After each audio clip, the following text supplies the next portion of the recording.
Hey guys, Shop Talk podcast. I'm a zero pro guy. I did it, yeah. I ran a marathon. The only cranks crew? Am I the town hero? 3 laps of that are just... Okay. Hey guys, Shop Talk podcast, episode 49, here live from the Christian Brothers Racing Shop with Logan Christian. How's it going, Logan? Good. Thanks for having us. Yeah, I'm glad you guys made the trek down. This will be sweet. Yeah, only looking up on Google Maps, only an hour away from you. So that's why it was like, I always had you on the list to do the podcast because we have so many top guys that are so close to us. Mm-hmm. So it was an easy trip to come to Fertile for you. Yeah, northern Minnesota made for snowmobiling, so we're all in a tight little area. Yeah. No, heck yeah. Just shout out to last week's episode. Sorry for the video. The video cut out on us last week for some odd reason. 2 weeks ago. Yeah, 2 weeks ago, the Heydays recap video. So couldn't find an issue with that, so hopefully it doesn't happen again. Also, shout out to Woody's Traction Products. Use SHOPTALK 10 for 10% off and free shipping. You were a Woody's guy your last 2 years with shearing. Yep. Favorite Woody's product? Mm-hmm. Man, it all worked really good. We tested a lot at shearings, and working with Rick and the guys at Woody's, they're great people, and so it was fun to work with them for something different.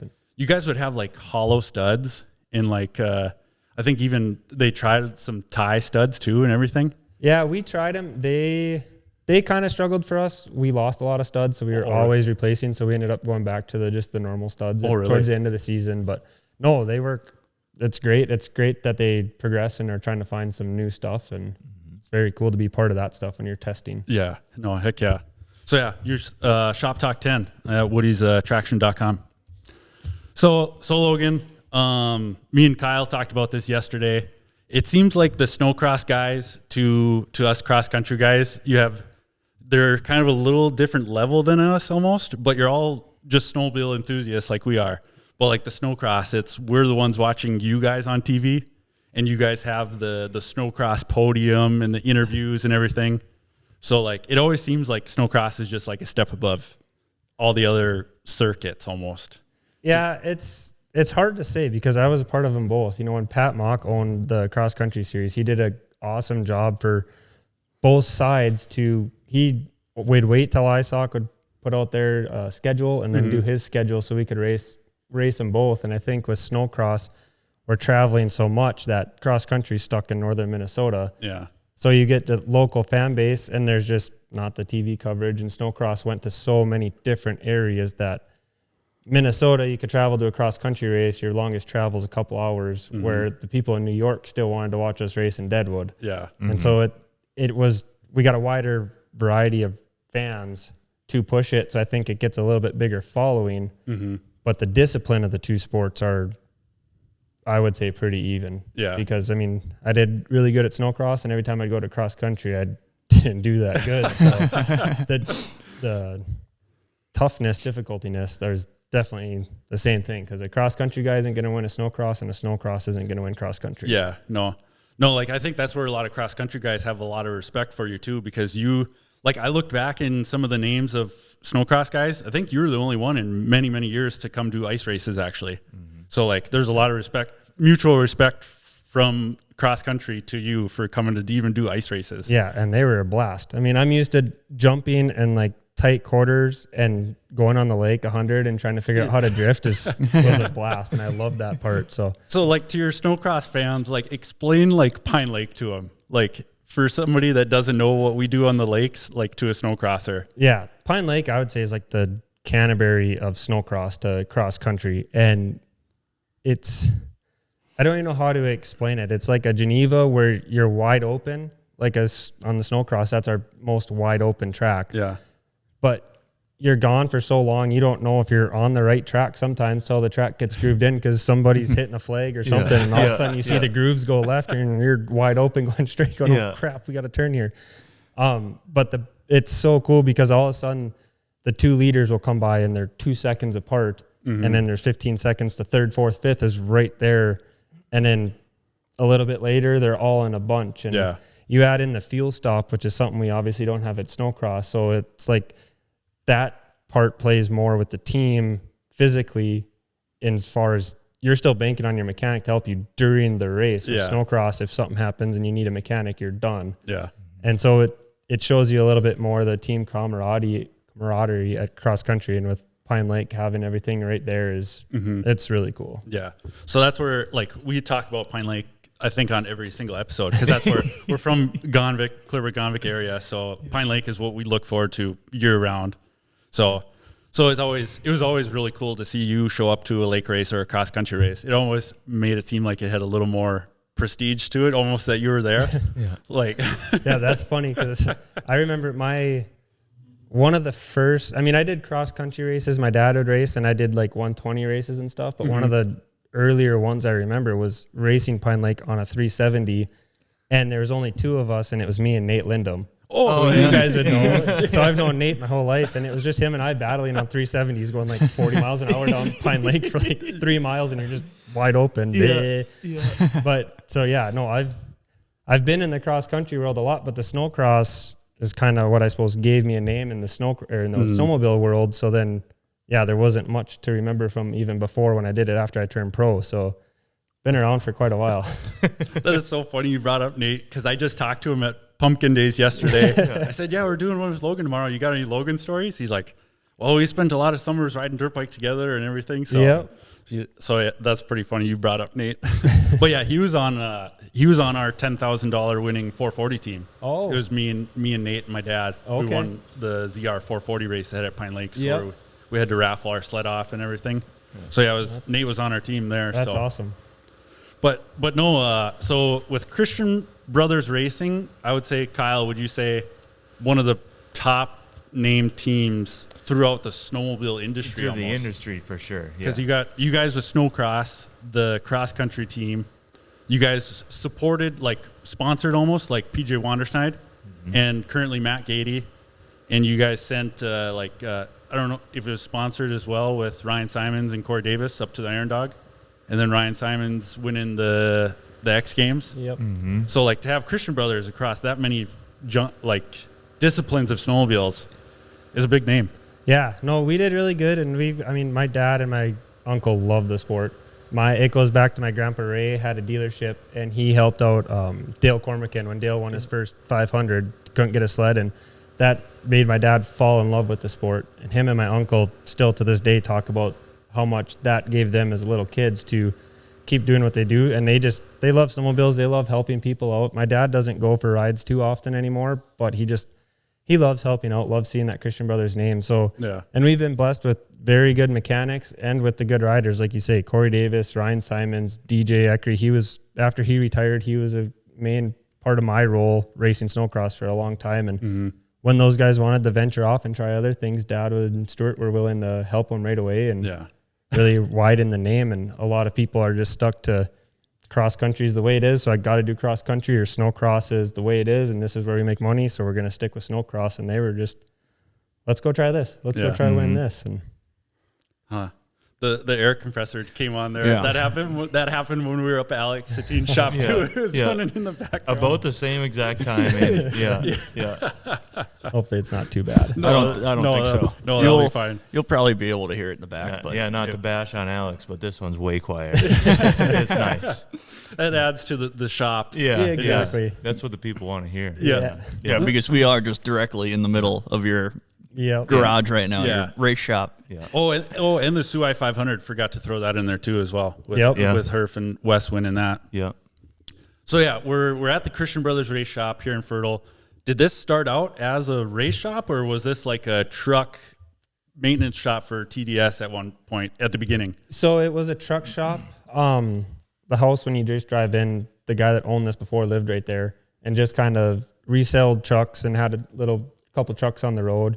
And Dad kind of helped him out to work for him a little bit when he was young. And then they ended up getting it, and we did a ton of work. I mean, you guys seen what the gym is, that kitchen, none of that was there. That was dirt floors storage when it first started. And they ended up, when they kind of got a house just outside of Fertile, a couple miles for racers to stay, and slowly worked the shop up to what it is now, and kind of started the race team here. And ever since then, we got the shop updated. We've got the pond right out here for holding water to make snow with the track lights. And it It slowly developed, but when you look back now, it seems like it happened in a year. Yeah.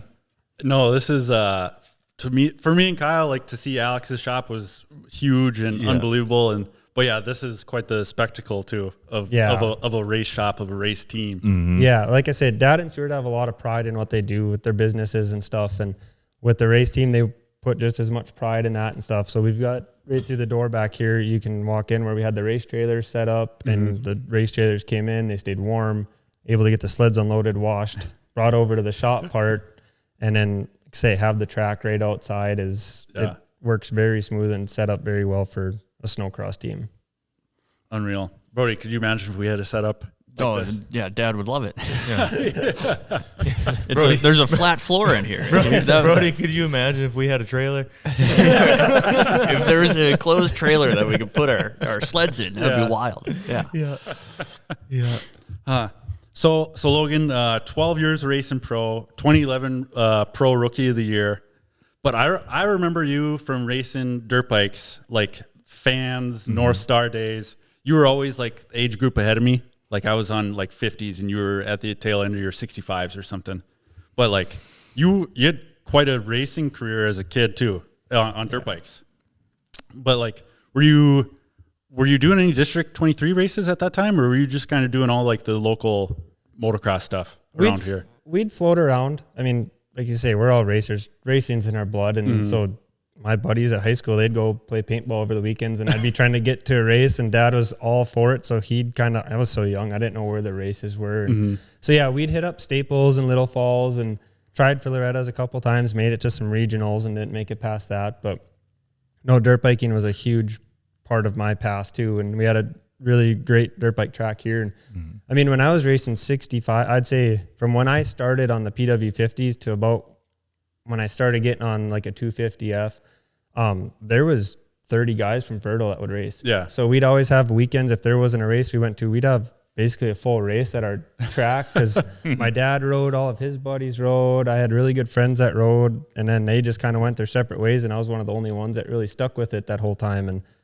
yeah, dirt bikes were a blast, and they helped with the snowcross career. And yeah. Did you happen to catch our episode with your buddy Kyle Defoe, the factory KTM mechanic? Yeah. Growing up with him was like, it's so cool to see the success he had this summer and what he's grown to be in that dirt bike world is so cool. The funniest part to us was that he remembered all the old local tracks of just like, he's in California and just remembers the casino, Greenbush. Yeah. I forgot to bring up Duffer's Bar. Oh, dude. Yeah. Like, so that place was only 6 miles from where I grew up. Where my parents live. We live on Union Lake. So that Erskine is my home address where I grew up. So we'd go to that place quite a bit. My mom would have to take me there after school, and we'd go ride 80s there. And that was probably one of my favorite tracks because it was ridiculously hard packed. Yeah. And then that's how our track was at home too. So I always felt more comfortable there. Yeah. I always liked Brooks better because we're beach sand right here. So I always felt once Brooks came around and we started racing there, I was like, love the berms. Yeah. Yeah. I remember watching you like the OG Brooks track. They had them bigger single rollers where you, like on 65s, we were doubling them. But I remember you on the 250F just blitzed the top of them one time. And like, I think watched DJ Eckery blitz them too. It's just like, oh my God, that's all an ass. Yeah. DJ was always fun. He always had the baggy LBZ silk motocross gear. Doing something silly. We tried to, Kyle, you talked to DJ, kind of asked him if he'd be interested in Well, I didn't really ask him, just seeing if there was any interest there. Yeah. So it'd be good to get DJ, and I'm sure he's got crazy stories. If we could get DJ and Brian Dyrdahl with a case of Busch Light, that'd break the internet. Great podcast. Yeah. Oh, that'd be funny. The stories they could tell. Yeah. Well, Brian told that one where they were dressed up as Batman and Robin, walking the streets of Bagley on Halloween. I brought them a TTR 90, and they rode it around the town of Bagley. Yeah, I think Brian was Batman and DJ was Robin. Capes and everything, standing in the middle of the stoplights. The one stoplight in Clearwater County, they're standing in the middle of it. I remember you. Like you say, you talk to those guys and they're like just goofballs at the dirt bike track. And when we were little, like I was 65s and like say you're 50s, you look up to those guys and you're like, man, they're so fast. And then you hear these stories of what they did now, and you're like, that's who I look. I know, obviously, I know Tucker really well, and him and Robbie Dolan, and I think it was Aaron Lindeby. They were the three, and I think it was the Bagley Fair, and they all took off, and I think two of them came together, and then they just all got up and got on different bikes and finished the race on each other's dirt bikes, and it's like, wow. You look at fans races when you're on a 65, and you're like, this is the Las Vegas Supercross, all the pressure in the world on a 60, and those guys are just out goofing around in the pro class. I do have pictures of me with Travis at Greenbush and like at the Bagley Fair, and to look back on it like 20 years ago, that people were watching Tucker Hibbert at the Bagley Fair, and what he turned out to be is unreal. But it's cool because, like you said, you just brought up Kyle Defoe. He just got the Outdoor Mechanic of the Year at top level of motocross, and then you had guys like Tucker who did really well, and it's super cool to what fans and DMC produced out of this area besides the snowmobile stuff. For sure. It's been the dirt bike community is pretty strong up here in northern Minnesota. Did you did a lot of 120 racing? Was that kind of all KC Pro stuff, or were you doing national stuff as well? When I was on 120s, the Nationals didn't have 120s really. Oh, okay. There was, when I got up to like the 440 fan class, they had like a 10 to 13, and that was just maybe 2 races out of the whole winter. So with the 120s, it was anywhere. We went up to Canada a couple times, to Hearst, Ontario. We drove 16 hours to Hearst, Ontario with the 120 in the back of the pickup. Took it out, did practice. Didn't qualify for the final, came back same day. Oh, wow, man. And then we went to Sault Ste. Marie. The Sault Ste. Marie one, I don't even really remember how I did, but what was cool about that one is I met Travis Pastrana. Oh, really? Before he got super famous, he was, I guess, dating a Canadian girl that raced snowcross, so he went up to try it. So kind of funny to meet him at a snowmobile race. Yeah, that's freaking cool. Yeah, I think I seen a picture of Travis Pastrana on a Skidoo. Yeah, there was a picture of him on a Skidoo floating around there. Yeah, that's pretty neat. Brody just ran into him at the Baltimore airport a few weeks ago. Yeah, that was wild. No one else recognized him. I was the only one. I saw him walking by. I'm like, oh, shit. He heard me say it, and he turned around. I'm like, hey, big fan. And he just walked over, bellied up to the bar with me, talked to me for 5 minutes. That's sweet. Super awesome dude. Just had a normal conversation, shook my hand, and then we took off. And it's like, that was fucking awesome.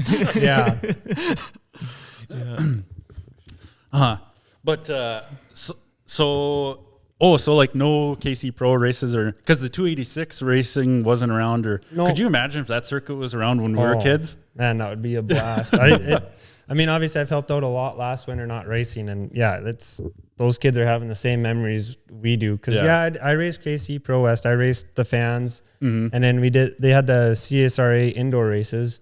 So we went like to do Fargo Dome, Metrodome, all that stuff. So anywhere we could race, my dad loved racing. He loved that I loved it. Yeah. He would, try to make it work to get to whatever weekend there was a race. So we tried to do it all. Yeah. That's awesome. Heck yeah.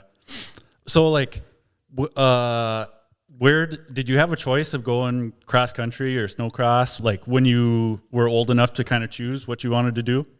Not really. I feel like it just kind of flowed into snowcross. There was never really a time, I feel like, where it was ever, okay, we got to pick which one do you want to do. I said, my dad, he loved racing, loved that I loved racing, and I never had to beg to go to a race. Very fortunate for that with the love he had for it. And my mom too, letting me race, because I got hurt a lot and she just kept pushing me to race. So, with those two backing me, we went everywhere and anywhere we could. And I think snowcross, my talent maybe lied more in there. So I just kind of progressed faster with the snowcross stuff. And my dad was maybe a little, I shouldn't say more into snowcross, but I think the races were amped a little bit more. So it was just kind of a fun atmosphere to be at. And like you said earlier, it kind of seemed like I don't want to say big deal because cross country is so awesome, but just a bigger atmosphere deal.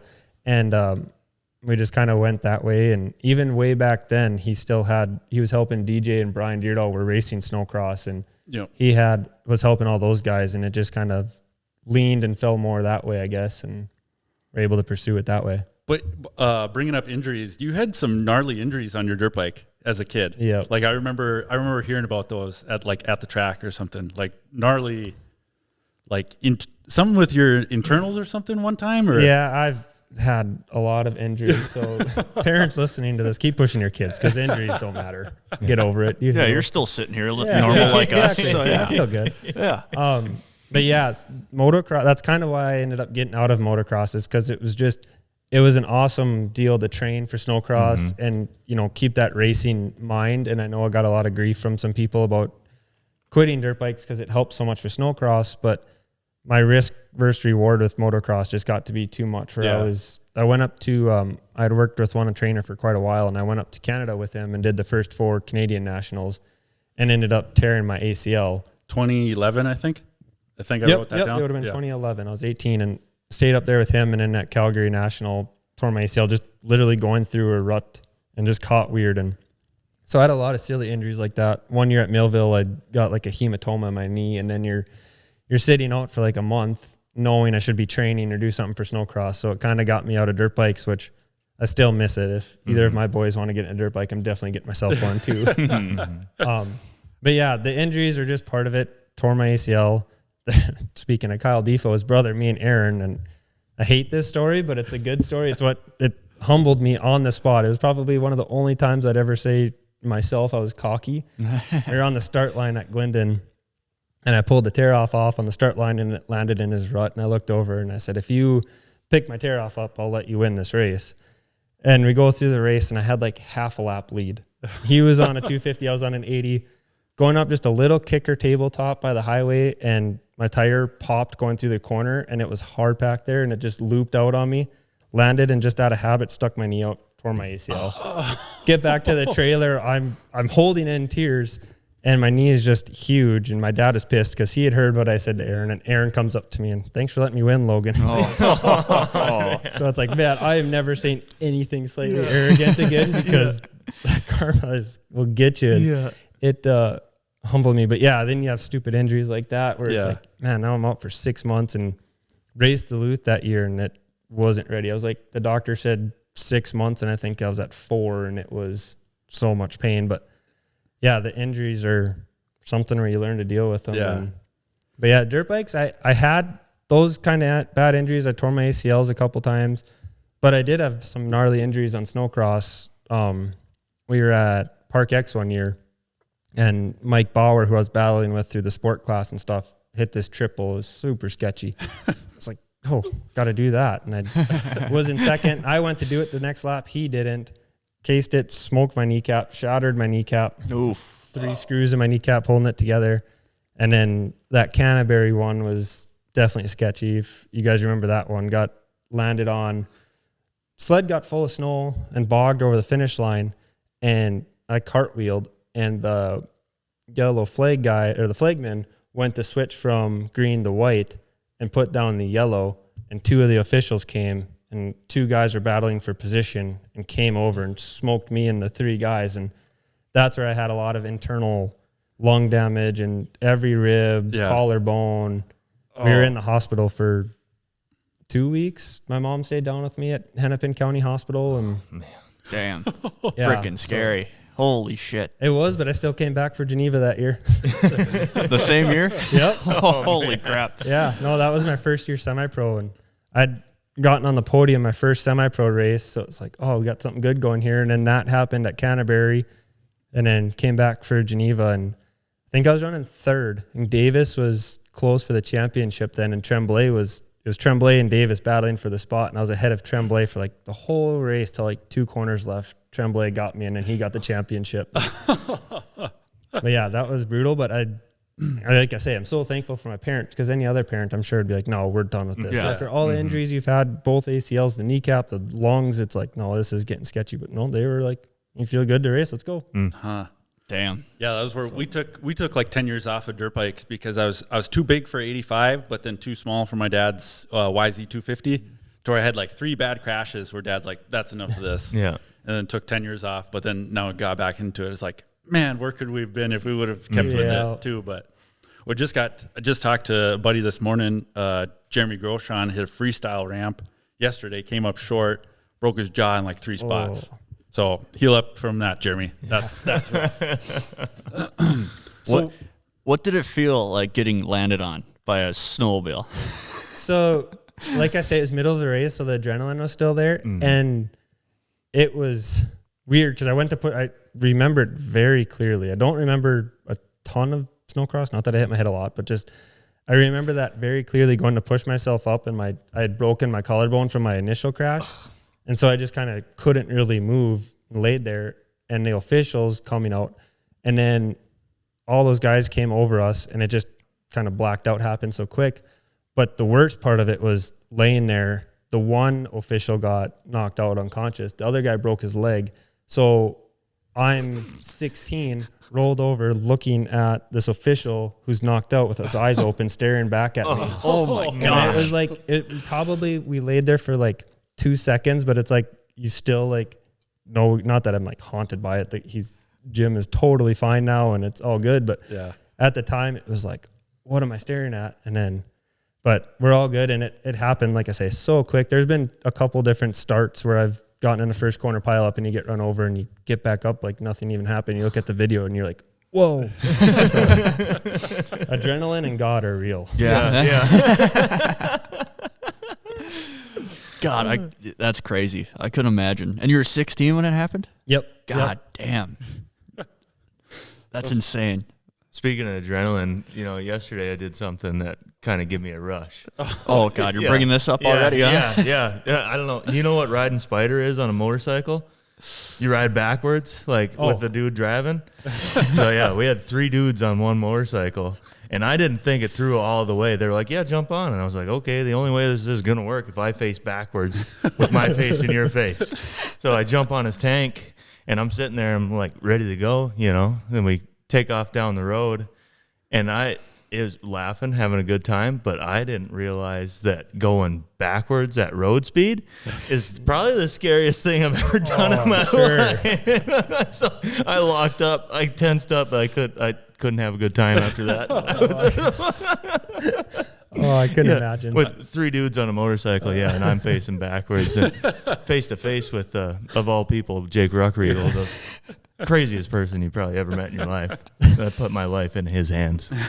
It's good life decisions. Could imagine you guys staring each other in the eyes. Yeah, and I'm scared, genuinely Dude, scared. focus behind me. Yeah, he's like, don't move. It's like, I'm not gonna. We got way too comfortable. It was super funny to see. Yeah. And as we're sitting in the bar, a vehicle pulled in, and they were talking about him. Like, we just saw 3 dudes on a motorcycle. We're like, yeah, that's one of our buddies. He was sitting right here like 2 minutes ago, and now he's gone. Yeah, now he's off riding into the sunset, riding Spider. Oh, that's funny. Yeah, we got way too comfortable with each other. Yeah. So your was semi-pro year would be snow pro chassis? Yep. Okay. Yep. Did you ever get a chance to race Firecat chassis at all, or was that like Firecat fanners almost? Or no, the fanners are the old school, the big just flat nose sleds. And then when I went to sport, we were on the F chassis. Oh, okay. And then, I raced the F chassis for a year. Then I went to the Snow Pro chassis. Oh, and then was that did you catch the end of the era where it was like sport opens? Yep. And like semi-pro open? Yeah, so I basically closed all the open classes down. Oh, really? Yeah. So my semi-pro, I raced when I was 14 and was able to win the national champion at 15, Raced it for 14, and then when I was 15, won the champion, sport open. And then we went to semi-pro, I just won the championships, and I wanted to get to the pro class as fast as I could. Mm-hmm. And they were fighting us because I was young. Got to the semi-pro class and then was able to podium my first race there at Duluth, 16 at the time. And then we raced that season on the Snow Pro. Next season, I won the championship. That was on the Snow Pro. Then we switched to the Pro Cross? Yeah. Oh, okay. Because, 2011 Pro Rookie of the Year, so that would have been the last year of the Snow Pro chassis. Yep. Okay. Yep. And then, when they switched from the F chassis to the Snow Pro chassis, I was part of I wouldn't say testing, but the durability testing. Mm-hmm. And I spent, 4.5 weeks with Kirk and Brian Dick out in Cook City. Oh, really? 13 years old, went out there and stayed the whole month of June and just put laps on. They had like several different semi-pro guys. They'd come in for a week and then leave and come in for a week. And me, Kirk, and Brian Dick were out there the whole time. And that was a pretty cool memory because like just when you're young, not that I still wanted to do laps all the time, even when I retired, but when you're that young, you just wanted to pound laps and do what you could. And you're out in the mountains, and instead of wanting to explore, I was just trying to pound the track in and get as fast as I could and show off to Kirk and Brian. So we had good reps in Arctic. So You're saying we have unlimited gas today? yeah, pretty much. Yeah, I get to ride again tomorrow. Yeah. Because when they went, they just wanted to see what would break. Really? Completely new chassis. Wow. So they just wanted as much time as you could get. That's pretty cool. Yeah, it was very cool. Very fortunate to be part of the really cool testing stuff. And that, a lot of people say that about that Snow Pro chassis, that they really like that one. Yeah. Like I think 08, they had some geometry issues in the skid frame, at least in the snowcross or in cross country, to where it was kind of twitchy on guys. But then I believe they changed that for 09, so it was more stable. But they were such a good cornering sled. really, I mean, you could get through the bumps really well, but the corners were awesome. Yeah. That was back when like the cross country guys were still taking the snowcross sleds and making them into the cross country sled. Because my dad had a 08, and it was fun on how just snappy it was, just super lightweight crank in it and everything. That was a cool sled. Yeah, those were cool sleds. Every time I see one pop up on Facebook Marketplace, it's like, oh man, that'd be a fun one just to play. One around of us will end up with one of them one day. But so where did the team start? Like you could easily just been you and your dad just going to the races in a gooseneck trailer, just the two of you and your family. But like you guys decided to like bring a semi and bring teammates in and bring mechanics in. So like it could have been just kind of small, but you guys made it really big. Yeah, that's just my dad and my uncle. That's how they are. If they're gonna go do something, they're all in. And I don't even know what you'd say the official start date of Christian Brothers Racing was, if it was 99 or 2000. And they started going to they had Christian Brothers stickers when they were young and decals and stuff. But, you know, in 2000, they had every Dyrdahl brother, every Kylo brother, and DJ Eckery on the side of the trailer for a few years. Wow. And just kind of let them do their thing and just wanted to be part of the snowmobile world. And I was so young at the time, I didn't really pay that much attention to it. And then it just slowly progressed, and they were able to, you know, do the snowcross thing and get some riders in. And then DJ kind of wanted to go back to cross country. He was really good at semi-pro, good at pro, and then just kind of got out of the snowmocross world. And my dad and Stuart, they love DJ. He's been basically part of our family for as long as I've been alive. And how that connection started, I'm not that sure, but he went to the cross country world. So we'll help you out. And then it just slowly progressed to what we took in snowcross, just took it over to the cross country side of things. And then they just had their two identities for many years. And it was something both my dad and Stuart loved to help out and loved to be part of the sports. And we're fortunate enough to do what they did to progress the sports and be a part of it. No. Yeah, Kyle, like think of the I-500 wins that came out of this. Yeah, right. Ain't that crazy? The Pine Lake wins. Yeah. I thought it was kind of neat. So DJ Eckery lives just north of me a little bit, but somebody was going through a shop and he sent me a Snapchat. Somebody sent me a Snapchat. It was all of DJ's old trophies, all the WSA stuff. It was pretty sweet. Yeah. He's got a lot. I mean, he's got a lot more snowcross trophies and stuff than people would think. Yeah. Semi-pro and pro. And those indoor races, when they had him at Fargo Dome and Metrodome, he would always hole shot. And that's what a lot of the trophies were the Fargo Dome stuff. So, like, growing up, I didn't know him that much as a snowcross racer, more so cross-country stuff. And seeing that, it's like, he had a career there, you know? Yeah. I started knowing him from when my dad was dirt biking with him, when all the Bagley kids were young kids, and my dad was riding with them and out at Eckery Land, they call it. Yeah. Just deep sand out there. Brought me out there on the PW50. I just cried. Just barely going, walk faster. Yeah. But no, with all his old trophies, that was the story that Brian told us, that their dirt bike trophies, if there wasn't a first place trophy, it was getting thrown at a road sign on the way home. That's how it should be too. So like I had heard something that you were kind of the guy that was pursuing all the sponsors. Like you were doing all like the sponsorship applications and talking to sponsors and everything. Is that true? Tried to, yeah. Sometimes either they'd, like with Doc, I have that written down. I was gonna say, so that started, my uncle actually sold the person in charge at Doc that we talked to. He had bought a couple sleds from us previous years from Heydays. Oh, and so he was just kind of a fan of the snowmobile world, and then slowly started talking to us, and then kind of took that one over, and then would really go. We went to the Vegas Supercross 4 or 5 years in a row, and it was sweet to be at Supercross race, but that was more so trying to find sponsors, and that's how we got tight with Troy Lee Designs for a long time. 100% goggles we got tight with, and trying to get people outside the snowmobile world, and you're still in the racing world, but just trying to bring people in. And the stuff with Doc worked out really cool for those few years, and so some of it just kind of not fell into our lap. You had to work for it, but then you just kind of kept carrying the conversations. We were with Maxima for a while, and that was something through the Vegas stuff, and kind of I'd try to kind of keep my hands full trying to do that myself too. Yeah. So I had that written down. Like where did Doc 360 come from? Because it was like nobody had even never kind of heard of it, and then there's just plastered all over your sled. Yeah. So I remember like looking it up. It's like, oh, it's a soda pop. Yeah. And it worked. It got me. I drank the crap out of it. Yeah. Good. Perfect.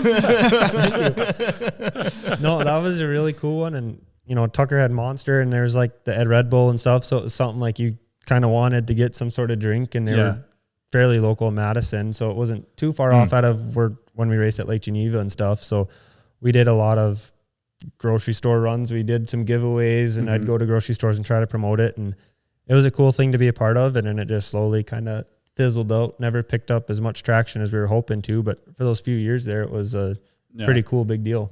And then like Dave Jonas, he was always a Royal Distributing. Yeah. Was that kind of a Canadian partnership there? Because he was Canadian? Yep. So Dave had a really good connection with the three guys. Well, actually the one main guy, I forget his name because it's been so long since I've talked about Royal, but they were very cool guys, and they kind of helped assist Dave to our team, and that was a great connection with Royal, and Dave and I had a really cool relationship, and with all the guys that have been on our team, we had a house outside of Fertile for 5-6 years, and then we ended up getting one in town here, and so that's kind of where I lived and when I graduated, and then Dave, came for those 3 years and stayed there all winter. So I got to know him really good. And like I say, he had that tight relationship with Royal. So both kind of Doc and Royal were our two main sponsors, but we kind of just separated them for two individual Doc sleds. was mine, Royal was Dave's, and it worked out really good. Yeah, it worked out really smooth, and we went out and did those Canadian Nationals, and that was fun to get some more races in, and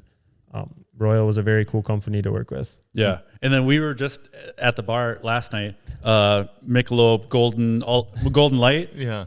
Picture of Garth Kaufman. What about that one? That one I was still a little young. I mean, I was still going to high school when you were with them. Yeah, because it was. So I didn't get to fully enjoy that one. It was a no, that one was super cool. And honestly, I don't even know how that one started. I think Warnert's had the Bud Light sled forever, and I don't know if it was similar reps, just were looking for somebody else how that worked. But yeah, that one was very cool. They did a lot of cool stuff with Garth after the races. You don't want to go to the bar. We were, that's kind of the time frame where training and, doing all the right stuff really came in. But Garth would go out and do some stuff with Michelob, and that was looking back, was a really cool sponsor. And they had sleds and stuff in a ton of bars, and because it was a 2012 Pro Cross sled that was him on the picture, that poster. Yeah, the white and blue one, and gold. Yep. So that was I thought that was really cool for you guys to bring the like out of industry sponsors in. Yeah, like it's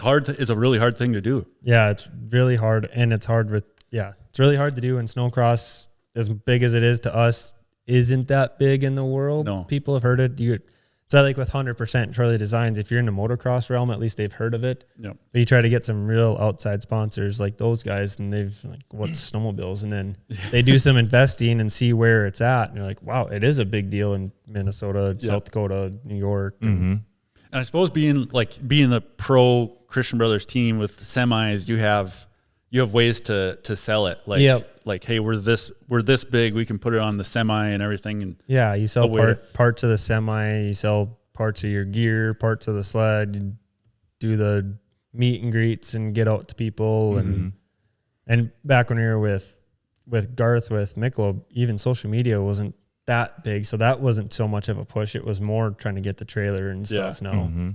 So like, was that like a skill of yours to like do PR like that? Or was that hard for you? Not at all. It was a skill. I just wanted to race. Yeah. But we didn't want to find anybody to. There's a couple of years we tried to work with an agent, and that was a lost cause. We had heard good things and it just didn't pan out. So it was just kind of us trying to stay within our own little bubble, trying to bring outside people in to help the team. And we had a good platform to promote stuff. So we knew that and wanted to promote stuff. It was just, I tried hard at it, but it wasn't my knack. Yeah, it is. It's a hard and kind of odd thing to do, is to ask people for sponsorships. Yeah. Because like we go through it every year trying to have people help us get to the races pretty much. And it's a weird feeling, but like also businesses like doing it because it's also a tax write-off for them sometimes as well. So no, it's always interesting to see how people go about getting sponsors. Yeah. And if you can just get over my biggest thing was, like I said, that Aaron Defoe thing that I think still haunts me, is never wanting to be cocky. So you don't want to talk about yourself that much and be like, I'm winning, I'm doing this and this and this, and this is what I can do for you. It's hard to promote yourself that way. And I think that's what I kind of struggled with, was promoting myself and what we had going on.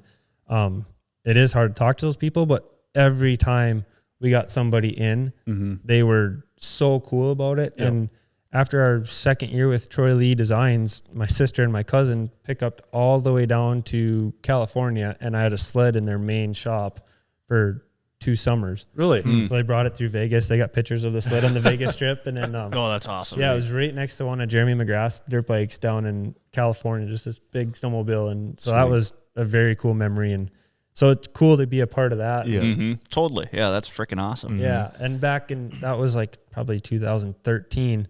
And we had lunch one day with Troy Lee and his brother-in-law, who we kind of worked tighter with working with them.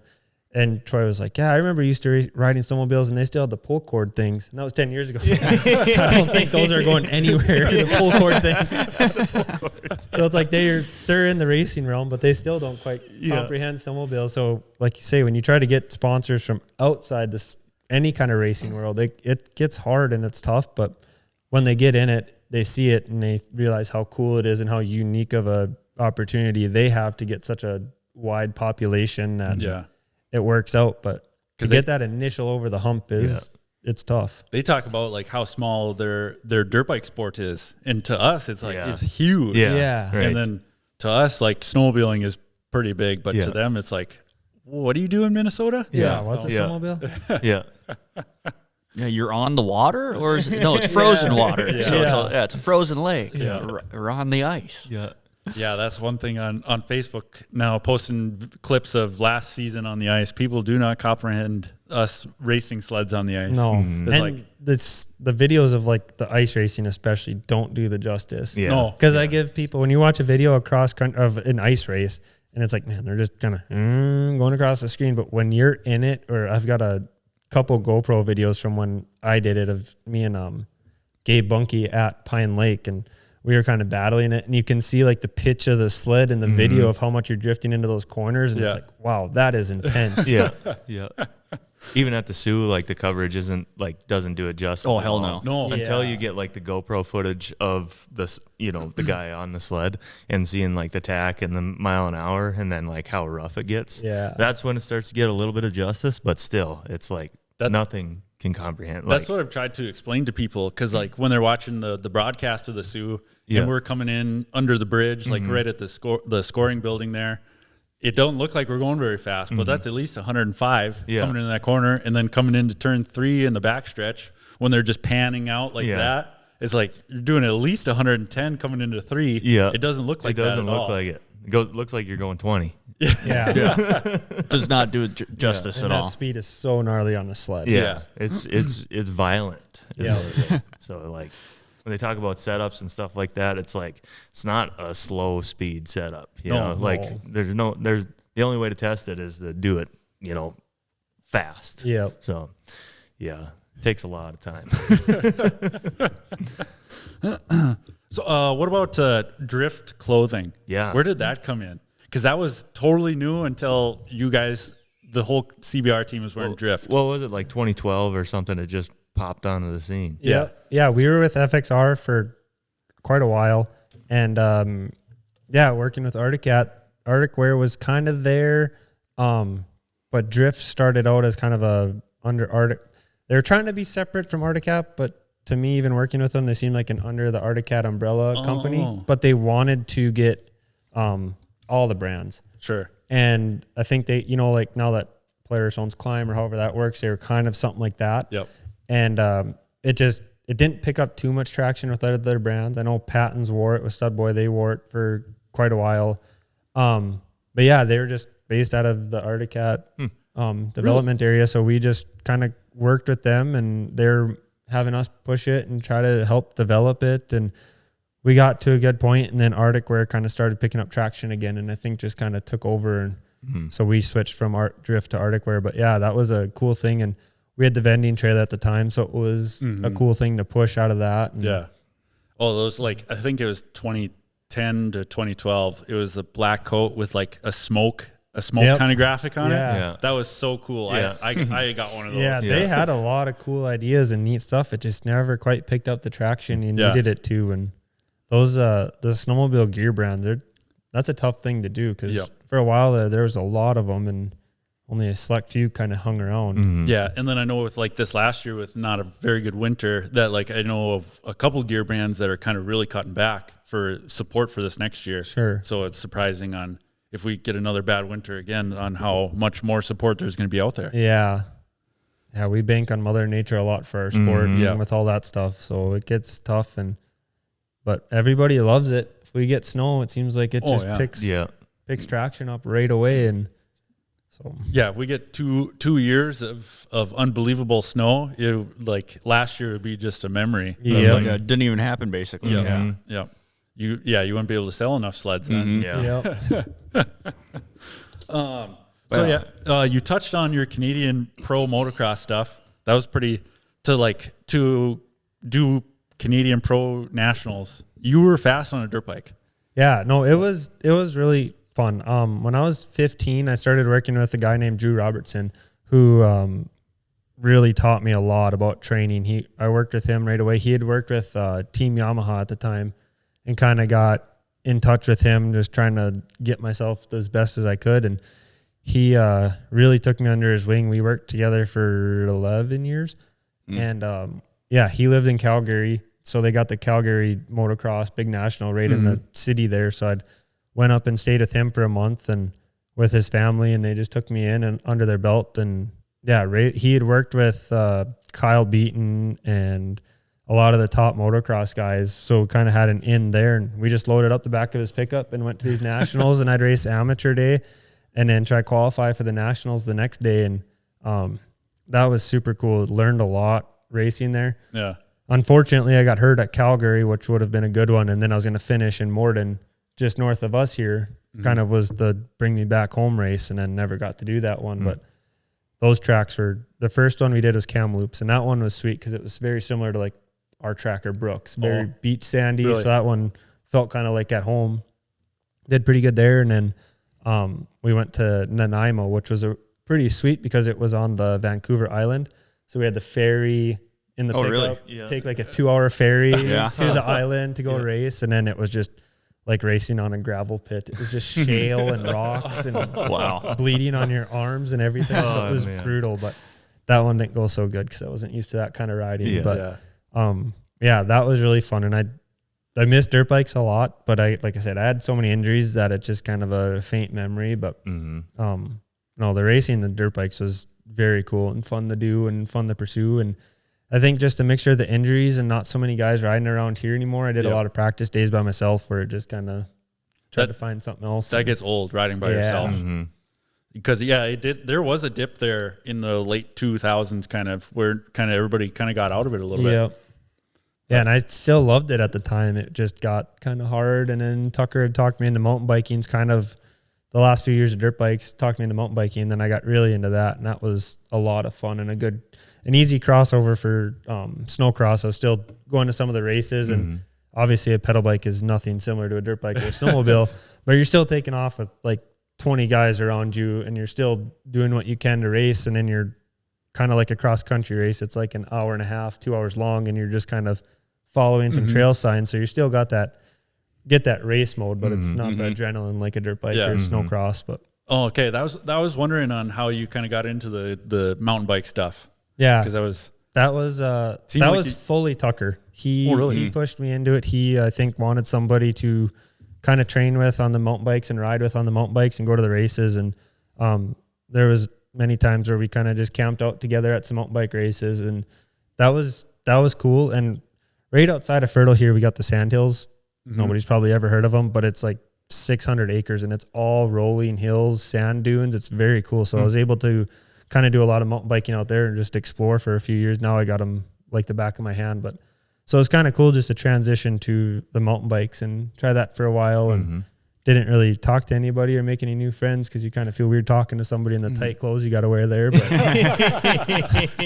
not like the dirt bike stuff where somebody's got cool gear. You don't know what's really cool gear at a mountain bike race because it's all just tight, way too tight. But does it have to be that tight?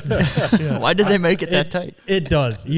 Once you wear it and you kind of just forget about how dumb you look. It's kind of like, okay, it does help. You don't got loose clothing catching on your seat or something and catching on the trees. So now when I go mountain biking, I don't wear it anymore, but it did help. Okay. It does have a purpose then. Yeah. You don't, at least I'd never felt that comfortable in it, but yeah. It must be like a state game refuge then, or how do you have like 600 acres around here? So there was a handful of guys, like I think my grandpa owned some, and just a lot of local guys owned chunks of land, and then they ended up selling it to a city, and now it's all city land. And there's just a small group that kind of try to conserve it. And I know my dad grew up, they went snowmobiling and four-wheeling back there and tried to climb the hills back there, and then the city got it and kind of kicked all motorized vehicles off. Oh, okay. So now it's just kind of hiking trails. The Snowmobile Club does have the outer perimeter loop, so you get a taste of what it's like riding I think it's like 6 miles worth of trail. So you get a taste of it, which is pretty cool. And anytime they'd try to give the Snowmobile Club an inch, I think they'd take it. When I was, my last few years of racing, my good buddies kind of got into the Snowmobile Club here and have been, pushing to get more trails and do stuff like that. And it's really cool back there. So yeah, I couldn't believe you'd have bike trails around here with all the farmland. Yeah, that's kind of that's what we're kind of dealt with in Gonvik. It's all farmland. We'd have to go all the way to Bemidji to get a few bike trails. Yeah, so it's hard for us to go biking. It's just gravel roads or two lane county roads. Yeah, well, I ended up getting a gravel bike too, just because the closest mountain bike trails besides that stuff is Detroit Lake. So you're driving in hours to go ride the bike. So got a gravel bike and did a lot of training on that, and again did a lot of rides with Tucker on that thing too. And but yeah, you get by the cities or south of here a little bit, then there's some really cool trails, and you can really see how cool the mountain biking world is. Yeah, but it's where we're at, it's so hard to get into if you don't have a reason to go to those races or go to those places. It's tough to go do it. Yeah, well, that was what me and my wife were just down in DL last weekend. We were like looking for them big wooden trolls that they have down there. And so one of them is at like a big mountain bike, the ski hill or something. And it's like, yeah, you can watch that mountain bike trail go on for like a mile. It's like, oh man, that looks fun. Yeah. They got the gondola up and they've got some downhill runs, and the Minnesota series, that's about as far north as they get. Oh, really? They'll do a race there. So we've raced there a few times, but we actually went, my wife and I looked for those trolls and we looked for a couple, and then we finished at the DL Mountain, and they've got like a little kid track there. My boy was 2, and he's got like a Strider bike, and I brought him up there and I was like, we'll just see what he does. Well, they've got like 2x4 bridges and stuff, and he cruised on them, and I was like, whoa, right away I'm like hugging him, and I was like, whatever, go for it. And he was pinning it. So we got back, that was on Saturday, and on Sunday I went and got the payloader and put a bunch of piles of clay right in the middle of my yard and got him a little track. I was like, Just instantly, like, let's throw him on this. Some dads care about how nice your yard looks. I'm like, I'll have a full motocross track out here for him if he likes it. Hell yeah. Yeah, that's what we have our dirt bike track right in mom and dad's front Front yard. yard, Been there for 20 years. Yeah. You and your wife just had another baby boy, right? Yep. So yeah, He just turned a month old yesterday. congrats on that. Thank you. Or 2 days ago. So no, it's a lot of fun. We weren't even sure if we would have kids, so we were kind of looking other directions, and then she had some surgeries and we were able to have Reggie, and then the second one came along, and we're super blessed with some good boys. It's been so much fun. I was so happy. I think it was something in my career that I never looked at, but my last year racing, having Reggie there and getting the few podiums I did and having him up there was like cooler than what winning would have been like, because it was like, this is so cool. I got my pride and joy on what I've dedicated my life to together.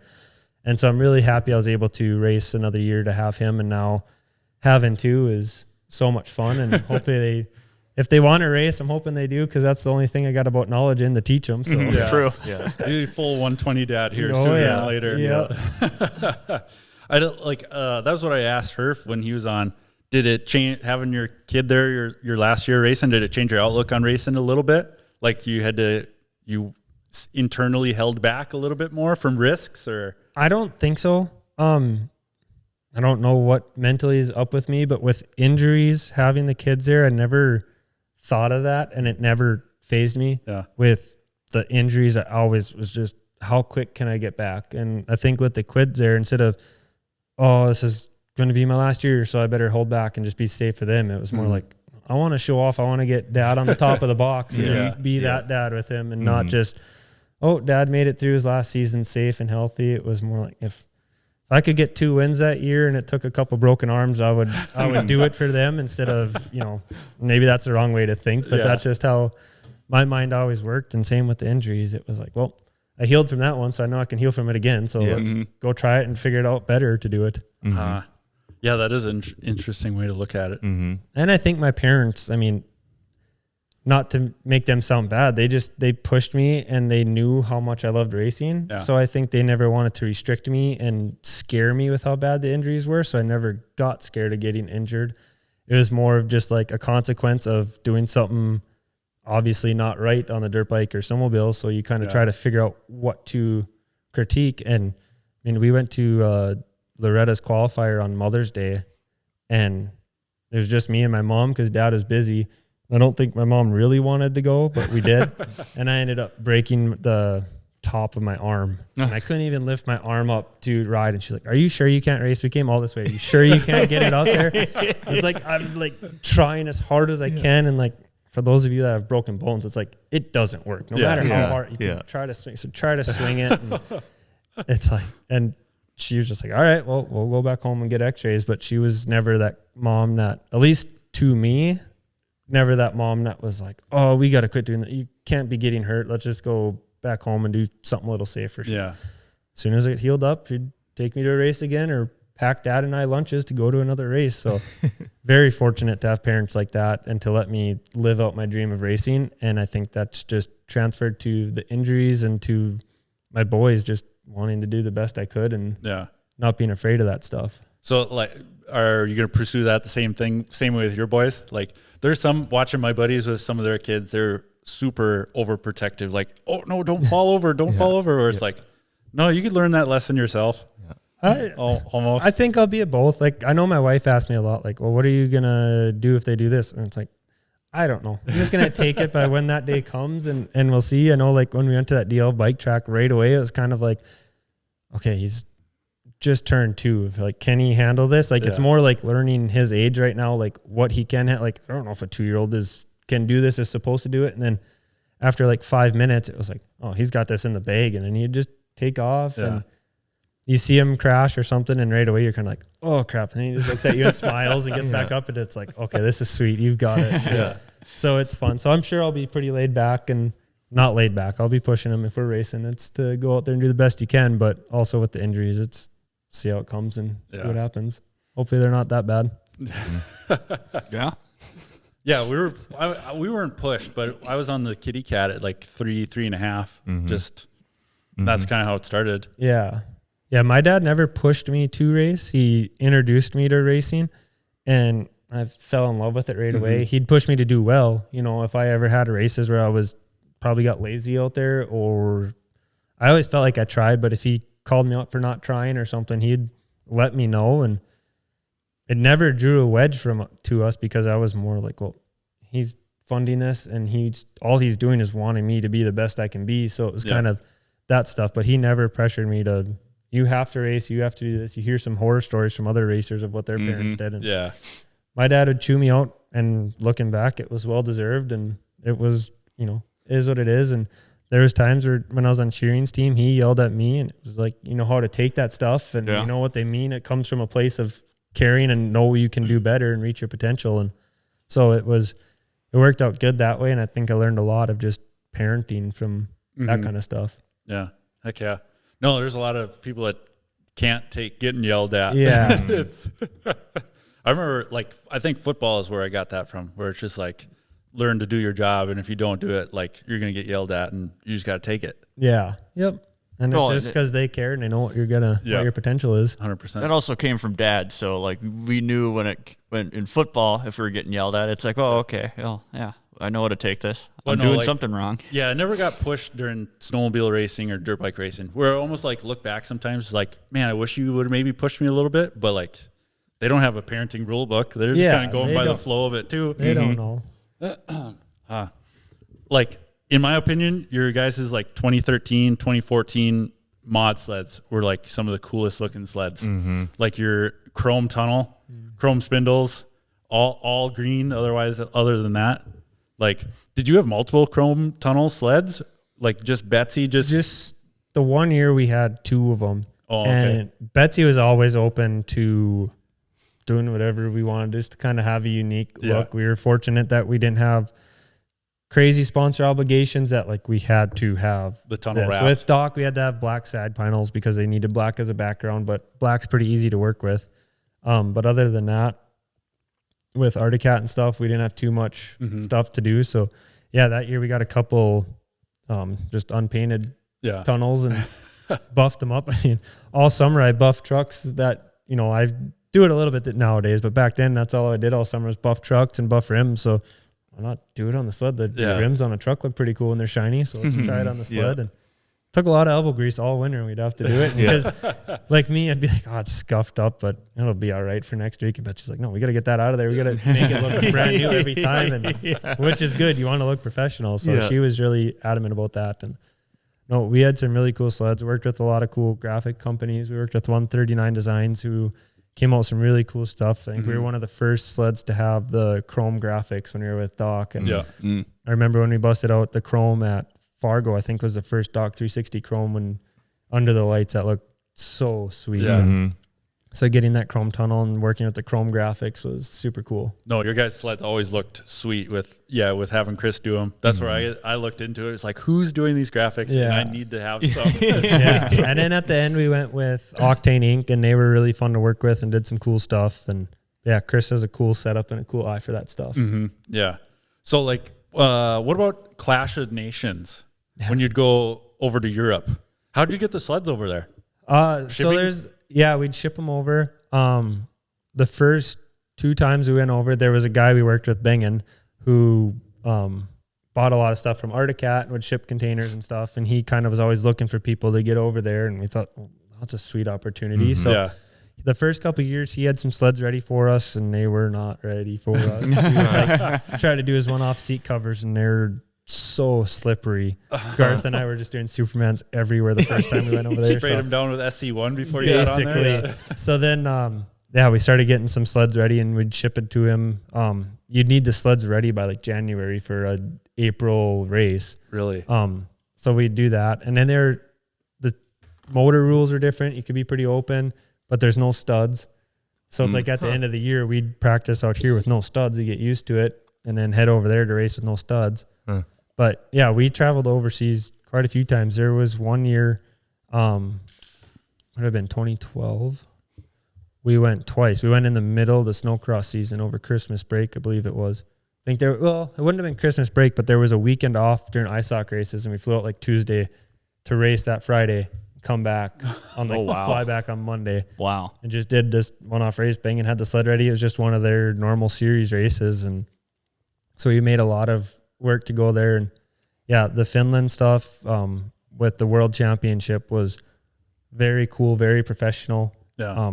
The 1 year it was me, Narsa, and Renae, who we had just raced all season with, and then we went there and lapped everybody. But it's pretty crazy what like the Russian racers were so intimidating. Like they had like the Russian Secret Service like walking them to the start lines, and you're like, oh, I don't even want to touch them. Like these guys look fast, and you're like, I don't know. Yeah. Like how like if I got to pass this guy, what am I gonna do? Like just go way wide and let drive. And then you go for practice, and it's like a 30-foot double, and they're just rolling it, and you're like almost trying to weave to miss them. You're like, what are you doing? This is the pro class here. But then those races were super cool. And then we had the Clash of Nations, that was like their X Games over there in Sweden. And that so there was the FIM World Championship, which was always in Finland that I had done, and then Clash of Nations in Sweden. So we kind of would do both races, and they were super cool, super professional. They really loved us Americans being over there. And the World Championship, they'd have like a whole ceremony where like the one time Garth and I went up and we were like holding the American flag, and then like Italy had guys, the Russian guys, the Sweden, Finland, like that stuff was super cool to do and a very cool memory. And that's what I didn't know, if they were trying to do like Motocross of Nations style, or if there was their kind of X Games almost. No, it seemed like I would say Clash of Nations was more the X Games. Anybody could come race. The World Championship was more invite only type of thing, but more like Motocross of Nations. Like there was just a couple guys from each country there, and it was really cool. Never did win, but like if you won, you'd get your trophy at the FIM banquet, which is where like they do the Motocross of Nations and some of that big stuff there. So like, but kind of fortunately we didn't win because it was always the weekend of Duluth. So I know there was a year Renheim won, and then he had to miss Duluth because he had to go to that, or else you got like fined, because it was like a pretty big deal to them to like be there. And holy cow. How many races were there? Racers? I think it was 22. I think they had a really wide start, so it was 22 of us on the start line at one time. Holy crap. And then it was Clash of Nations, I think, was just a 2-heat final format, but the World Championship, that was a 3-moto format, just like motocross. And like, how big are the crowds there? Like the they were fans? big. The Clash of Nations was really cool because they had other events going on. It was like kind of by a ski hill, so they had like the downhill big ski jump where they hit and just launch down. So that one was similar to X Games, where they had a lot of other stuff. So there was people kind of everywhere. But even the World Championship, it was, I mean, similar to like not quite as big as Canterbury, but something kind of similar to that crowd size. So it was cool. Yeah, awesome. Yeah, I think that where it's one of the pictures where Corey Davis has just a sled just completely sideways. I think they're from one of those events. Yeah, they did the freestyle stuff, and I don't know if the freestyle was super judged. I think that was more just a halftime show kind of thing. But yeah, it was cool. They put it on professionally, and they wanted it to be something big. So it was fun to be a part of that stuff. Crazy. But then, so what about X Games here in Colorado? Like your truck driver, Bubba Ness, he's told us some stories about just the money that gets put into that, even too, just for the teams and the production of the event even. Yeah.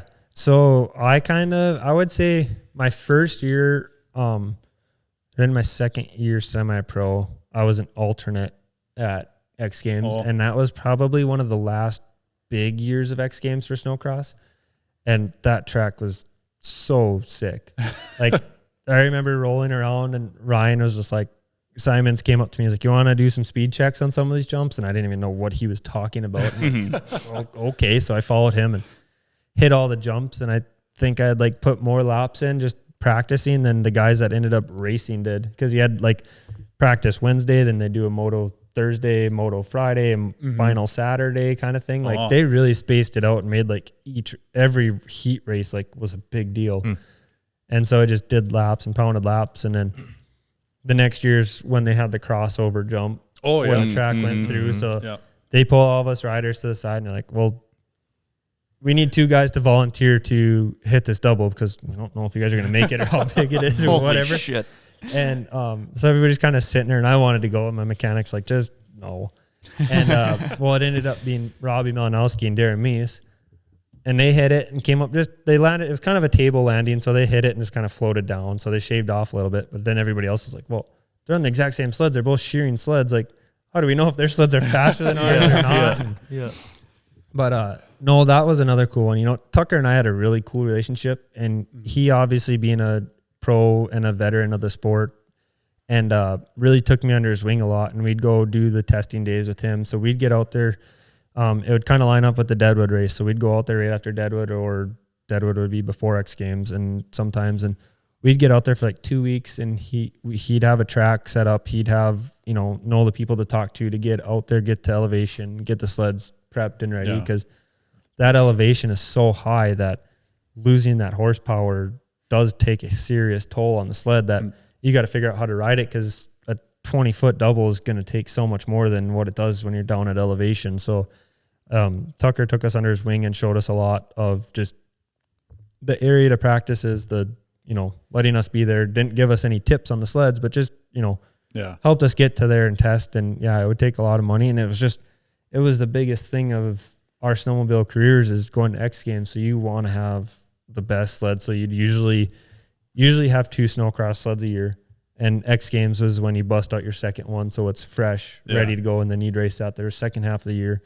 And so, you'd put a lot of money for your sponsors. And because if you had a sponsor in snowcross, that's where they wanted to be shown and stuff. So it was really cool. And then it died off. And as it was dying off, it kind of started putting a bad taste in your mouth, which is unfortunate, because when you're a kid, it's like all you dream of. So, but it did put a bad taste at your mouth, just the way things got kind of crammed into a corner, and you remember what it was like when you were a kid. So it was kind of ended on bad terms, but I still think I look at X Games as a little kid and think of how cool it was and used to be.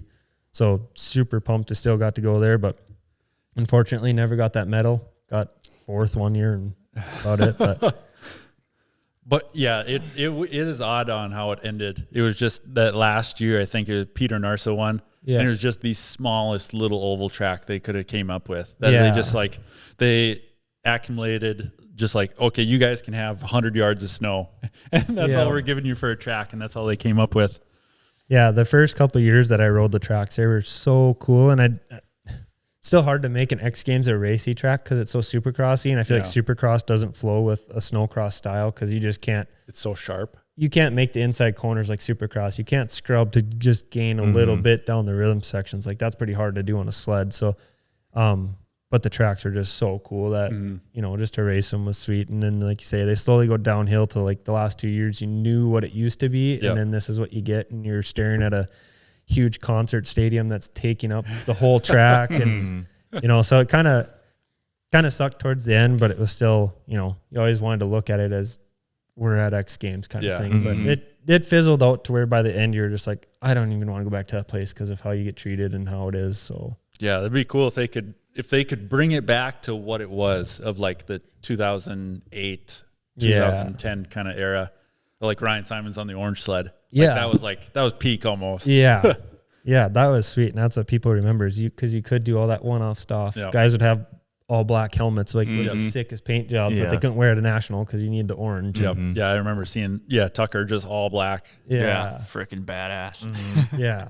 Were you there for the bowl turn? Yep. Yeah. Yep. That was crazy. That was so cool, but it was so slow. Like, really? you just had the stick like right where the berm started elevating and going up. Like, that was the main line. Oh. But like in the practices when you're goofing around to like ride that berm felt so cool, but it was so far around from just staying inside. Like, maybe if they put a couple bumps on the inside, it would have pushed guys to ride that outside. But just riding it, like, they did it super cool. They used the half pipe groomer to come and groom it, so it was the steepness as the half pipe. Like, it was super cool. Why X Games kind of just went away? I was a kid basically when the X Games was going on, so it was the freaking coolest thing to watch. And Yeah, but now it's nothing. Yeah, the Summer X Games, the Winter X Games. It was freaking awesome. Yeah, it was huge. And now, like, I think it was this summer where we talked about it. It's like, oh, yeah, the X Games are on this weekend. Yeah. It's like, they're still doing the X Games? Really? Yeah. That's still a thing? Like, do they have medals still? Yeah. No idea. No, it changed, which is unfortunate, but it was cool to be a part of it towards the end at least and get a taste of what it was like instead of always wonder. And Yeah. Oh, definitely. got to try it and ride on some pretty sweet tracks. Yeah. And some pretty lame tracks. When did your trainer John Westling come in? He came in the 2017 summer. Oh, okay. So it was the year before what I would consider my best year. He came in. Like I said, I'd worked with Drew from when I was 15 to that 2016 year. And then I had got hurt twice the previous season and just was ready to try some training on my own. So I did one season training on my own, just doing my own thing, taking what I'd learned from Drew, what I'd kind of seen elsewhere to try.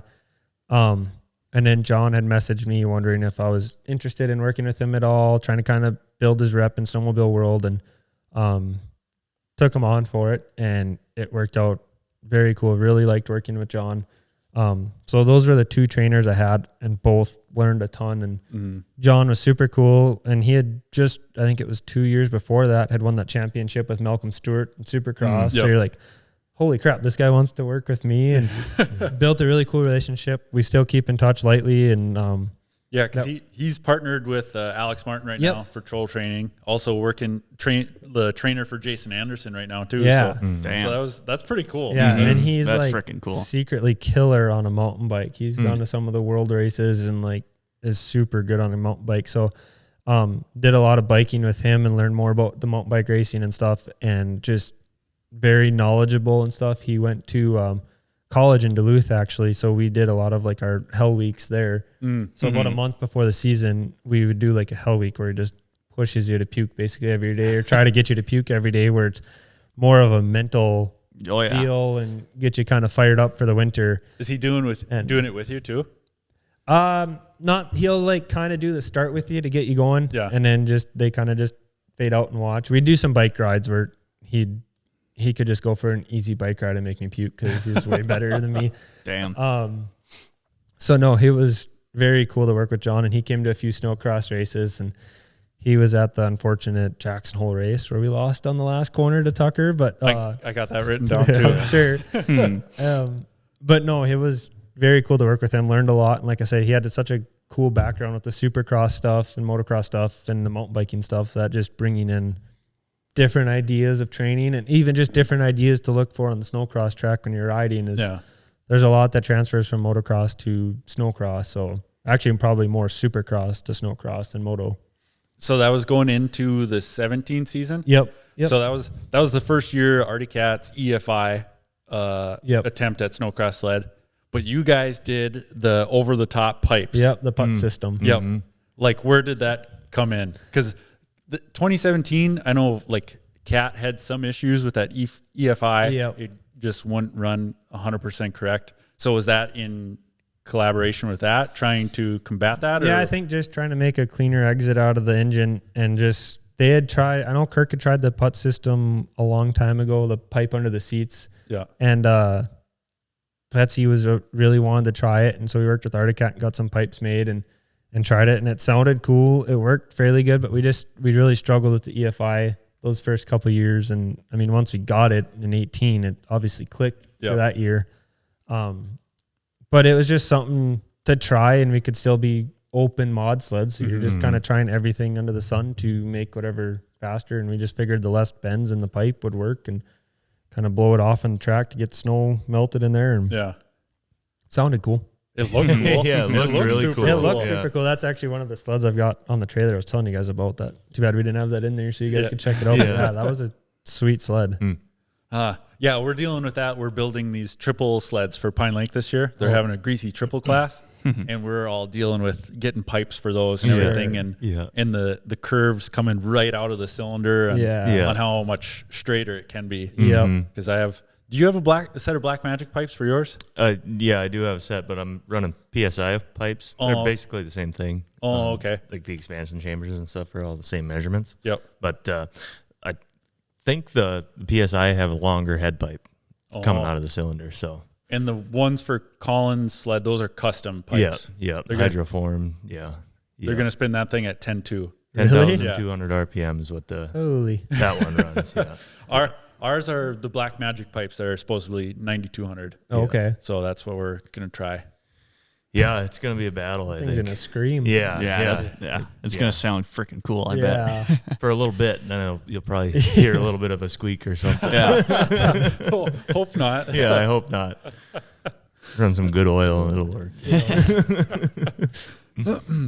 But yeah, that 2017 sled.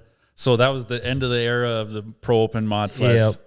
What was it? Was that the coolest like open thing you guys did, or what was the coolest thing you could think of for Pro Open sleds? That's probably the most we had put into a sled one-off ourselves. When we, once they changed the sleds after the season, we would try to a ton to the sled for the next year to kind of push Arctic Cat to say like, hey, we tested this at the end of the year and it worked good. Let's try this kind of things you'd think of. I don't really remember too much of what we did on the open sleds that I was personally a part of because a lot of my open career, I was still in high school. Yeah. So I'd go to school and then I'd come here and there'd, you'd kind of maybe drill some holes in the airbox or something, but that was about it. So I didn't really know much about the engine stuff. Yeah. Know much about the engine stuff, but that putt system was probably the most modded we did with the seat that had to get formed, the gas tank that had to get formed and all that kind of stuff to make it work and fit and stuff. So that part was cool, but I do remember the mod sleds. You could test whatever you wanted. Yeah. And the only way you test and learn is at the races. You can do as much as you want on a practice track, but it never correlates to the racetrack. So that's where I think the sleds are progressing a little slower now because you don't get that test on the racetrack. So as far as one thing that stands out with the mod sleds, not terribly, but I remember it being cool going from mod to stock sleds during the day, during the weekend. Yeah. That part was sweet. I raced Geneva one year, had sport, stock, and open. They used to do like an affiliate. So if you got top 3 at the regionals, they'd take all top 3 from all regionals and do it Geneva. And then they had sport, stock, sport, open, national on the same day. So I did like 72 laps at Geneva one day. And it was like, you'd go from the stock class to literally the next race. I was on the mod sled trying to like, you'd take off and you'd be like, okay, this thing's way more rampy, and you over jump every jump by 10 feet for a little bit and then you get used to it again. Yeah. So I remember more going back and forth to the sleds, but as far as what was done to the sleds, I don't, unfortunately know or remember as much as what we did. But going from, that 18 sled, all the testing Tucker and I did and noticing those changes that was cool. Yeah. I remember when they unveiled that sled at Heydays, the 2018 Snowcross sled, and it was just totally different. It was all new pretty much. I remember Brian Dick like introducing it, like said it was 21 pounds lighter. It's like, and you went to a 136-inch track. Yeah. It's like, where do you even come up with that? And we raised the spindles, and I remember we were testing Tucker, and it was just Tucker, Kirk, and I, and we were testing stuff, and Kirk's like, well, let's try these spindles. And Tucker and I had a track, and like, obviously nobody's faster than Tucker. And I hopped on that sled. Tucker was on the sled he had just won the championship on. So like, there's no better feeling sled to him. And we did like 8 minutes and I lapped him. And it's like, so we switched sleds and then he lapped me and we both got off and we're like, what's, you feel as comfortable as I'm feeling right now on this sled? Yeah. Like, what's going on here? And then we were talking to Kirk and it's like, this is the biggest thing we got to push because it is unreal how good this thing feels. And we were talking to Kirk about it, and he's like, he could see it clear as day. I mean, Kirk can see the smallest amount on a sled. He's so smart with them, and it was like so evident. So we went and had meetings with Arctic Cat, pushed to do these changes, and they did. And I just had a Snapchat memory 2 days ago.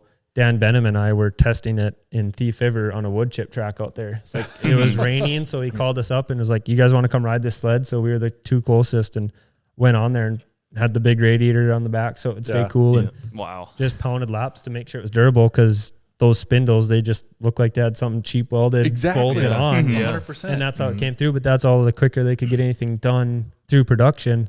And yeah, that was such a big thing to find. And it was so cool to like, both Tucker, Kirk, and I are just like, is this real that this is that much better? Yeah. I didn't even know it. Like, I remember you just figure something out that's way better. Yeah. I remember that. It was like they just goobered like a inch taller extension to the bottom of the spindle.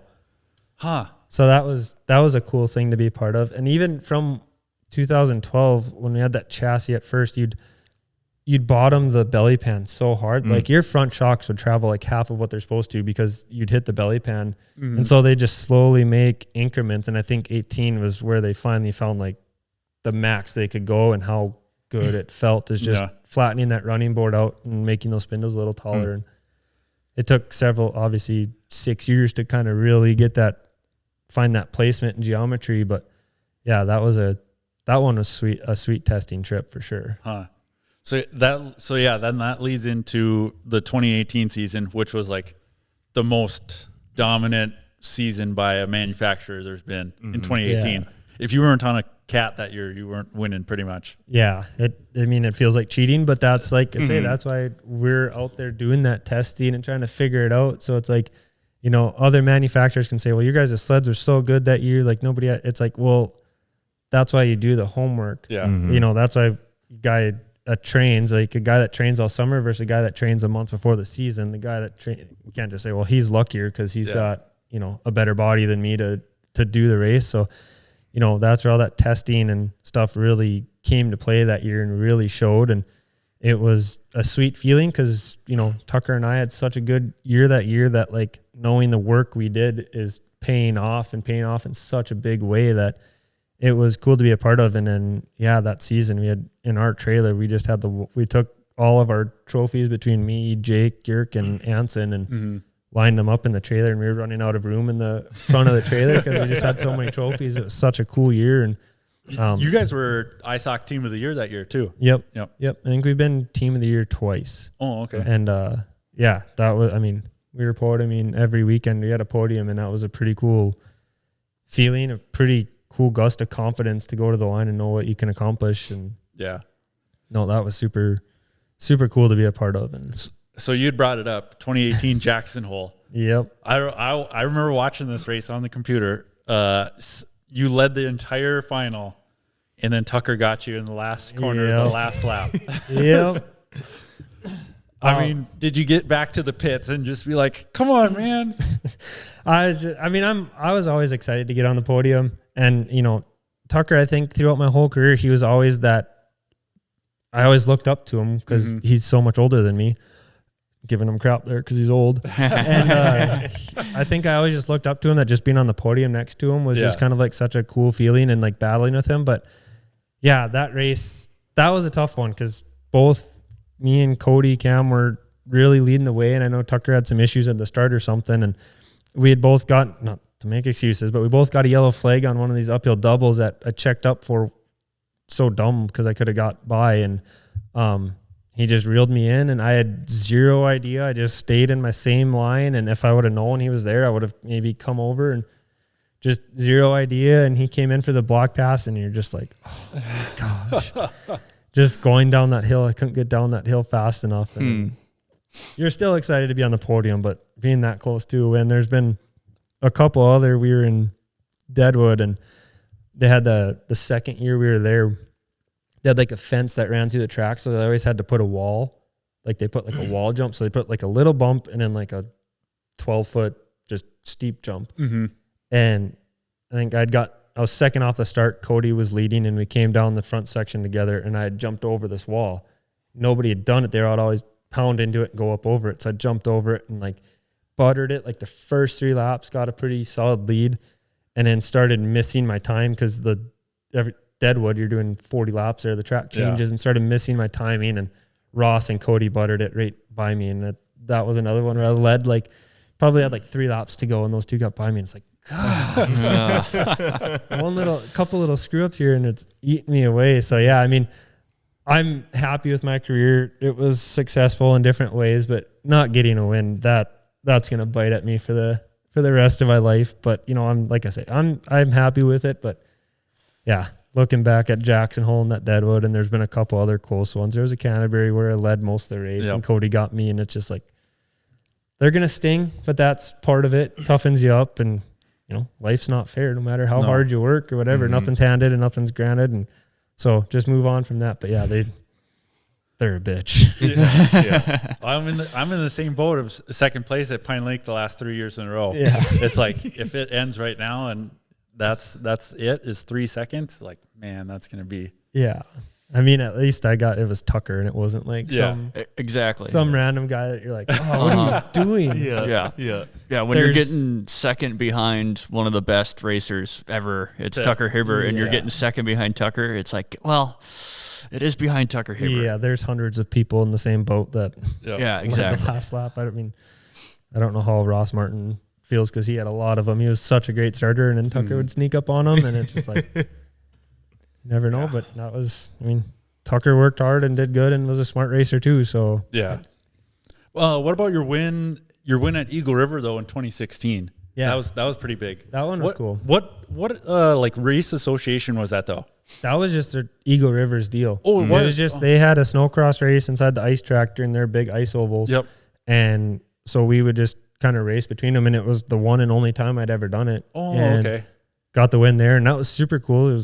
There was a lot of top guys there. So it wasn't like it was just a little race. There was a lot of top guys. There's a lot of top guys. It was very professionally done. Like, I mean, I did the whole parade lap with the checkered flag and got the big check, like a Happy Gilmore check, all that stuff. So like, it was super cool. And like, you go on the ice and have this big interview and stuff for the winner. Like, no, that one was cool. And we won a couple up in Canada, and they were cool. So I won the ones I never thought of, and then never got one at the ones I wanted to, but it works out, and it was still a successful career. But yeah, that Eagle River one, that one was cool, and it was a unique track because you're right inside the ice oval. Yeah. So it was pretty neat there. Mm-hmm.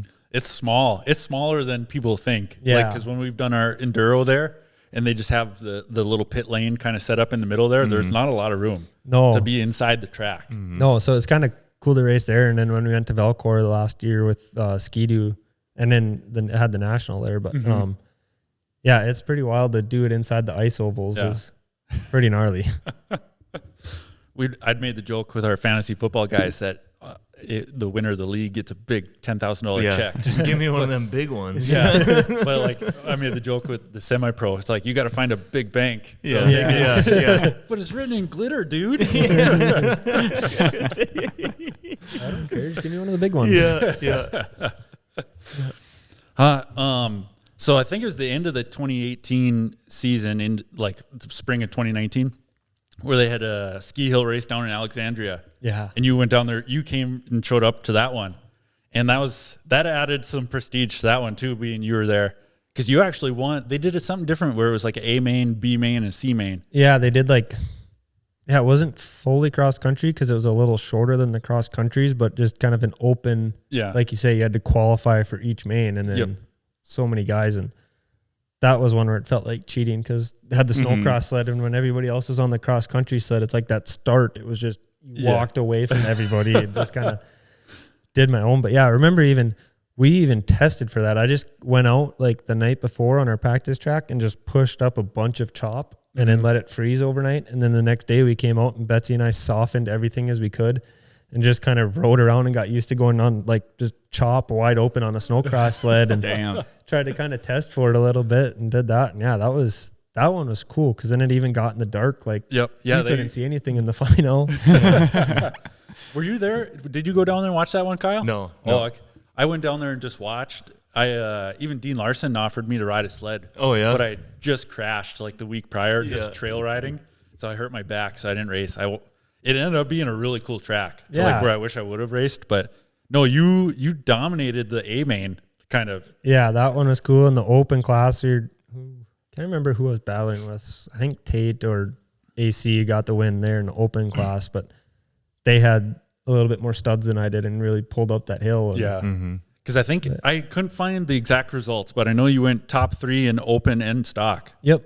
Yeah, I think I podiumed every class twice on the snowcross sled in the open and in that A main, and then got third in the cross country race. And no, that was sweet. No, it was funny. The last time I had been there through when I was about 10, when they had like Minnesota North and South district races and regionals, they always had the regional race at that ski hill. Oh, really? And I remember going around that, the gondola post, it was just all water. It was like 3 feet of water the last time I'd raced there. And then that's right where the finish line was for the cross country race. It's pretty cool, but it turned out to be kind of sketchy because it was really icy, Yeah. really sharp ice. Because I remember I watched Wes, he crashed going up the uphill just because it kind of kicked out on him, just slid on the ice. Is that sketchy for you? Like, because it seems like sometimes your guys' snowcross tracks are really powdery and wet, or sometimes really square-edged and icy. yeah. And I think probably the snowcross sled handles that stuff a little better, and you kind of are a little used to it. I mean, the cross country, you go through like a field and it's a similar thing. But yeah, when that layer of ice breaks through and then you just got ice chunks, like snowcross deals with that a lot more than you would think. There's straightaways. Anytime there's a straightaway on a snowcross track, it seems like it's going to get those ice gouges in it, and probably helped a little bit. Yeah, I guess. And yeah, that one was gnarly going through the ski runs, and there was a couple spots where you were just kind of it was a hill both sides, and you're just going through this little path on top, and that race was cool. I think that's one. There's a pretty good picture of Herf wide open on the gas with the brake light on. Yeah, that's how he rides it sometimes on those ski hills. So that was pretty cool to see you top 3, both pro open and pro stock. That's pretty damn good.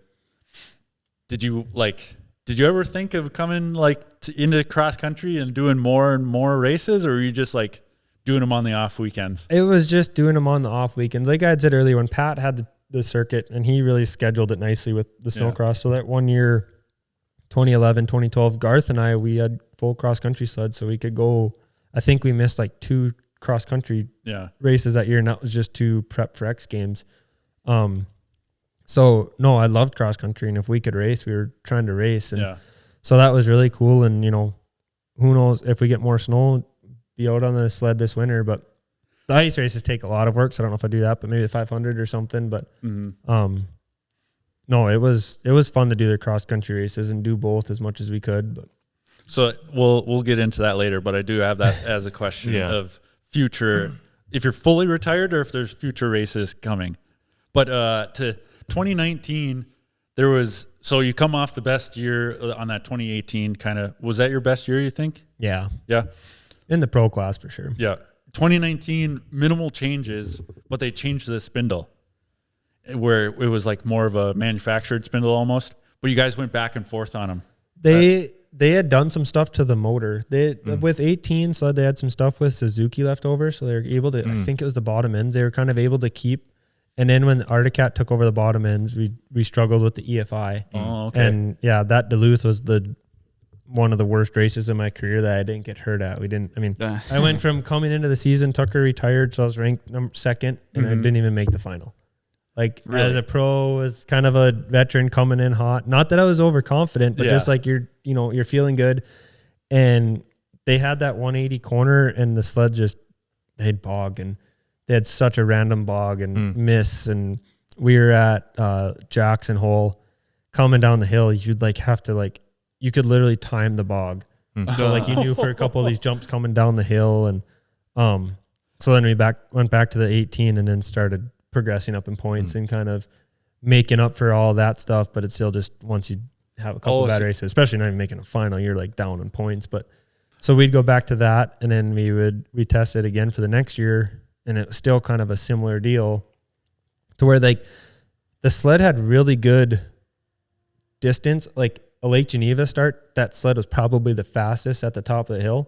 But that first half, it's going to be in the back of the pack, so you don't even get that potential. It just didn't have that snappiness. And we did some oddball testing, and it showed I'd build a double out here, or just a single lip, and start them both at the same spot and just take off up the jump and see which one landed farther, groom a fresh powder. And that 18 would go 2 feet farther, just off a little jump, just taking off and hitting. So it took a while to get that bottom end snappiness back in that sled. And then it did come around. The 18 felt kind of funny after, you started testing these new sleds for a while, it starts getting in your head where it doesn't feel as fast and you should be progressing. Yeah. So it kind of fizzled out. And I mean, like Trent Whitworth, he raced that 18 forever. Yeah. And they were just a really good sled, and trying to progress from something that's so good is hard. So, but yeah, that 19 sled and the 20 sled, we struggled with them with the EFI stuff, trying to get them back to being snappy. So you guys were just totally going back to 2018 sleds. Yep. Because we couldn't, if you couldn't modify anything. Yeah. So you had to race. Oh, okay. Whatever your sled. And I mean, I don't think you could race anything older than a 17 or whatever. However, it worked out that like that kind of gremlin of like, you're not gonna be able to race the 18 anymore was creeping in too. And you didn't want to be so outdated either. Everybody's racing a 22 sled and you're still in a 2018, and that starts to get it to you a little bit, especially when we're in the pro class and you're trying to compete. Nothing's progressing, but they're trying, and they were doing what they could do at Arctic at the time to, make it what it could. That was right when Textron was coming in. So that was right when kind of Arctic was turning a different page of the book. Yeah. And it definitely changed for the race program. Textron went out, Tucker went out, or Textron came in, Tucker went out. So it's like Tucker had a lot of pull in what was important to test, and he was very good at testing, and I prided myself in learning from him on how to test and how to give people feedback. But just Tucker had good pull to like get stuff done. When I know he struggled with it too, because there's a lot of things he wanted to do that was just tough. But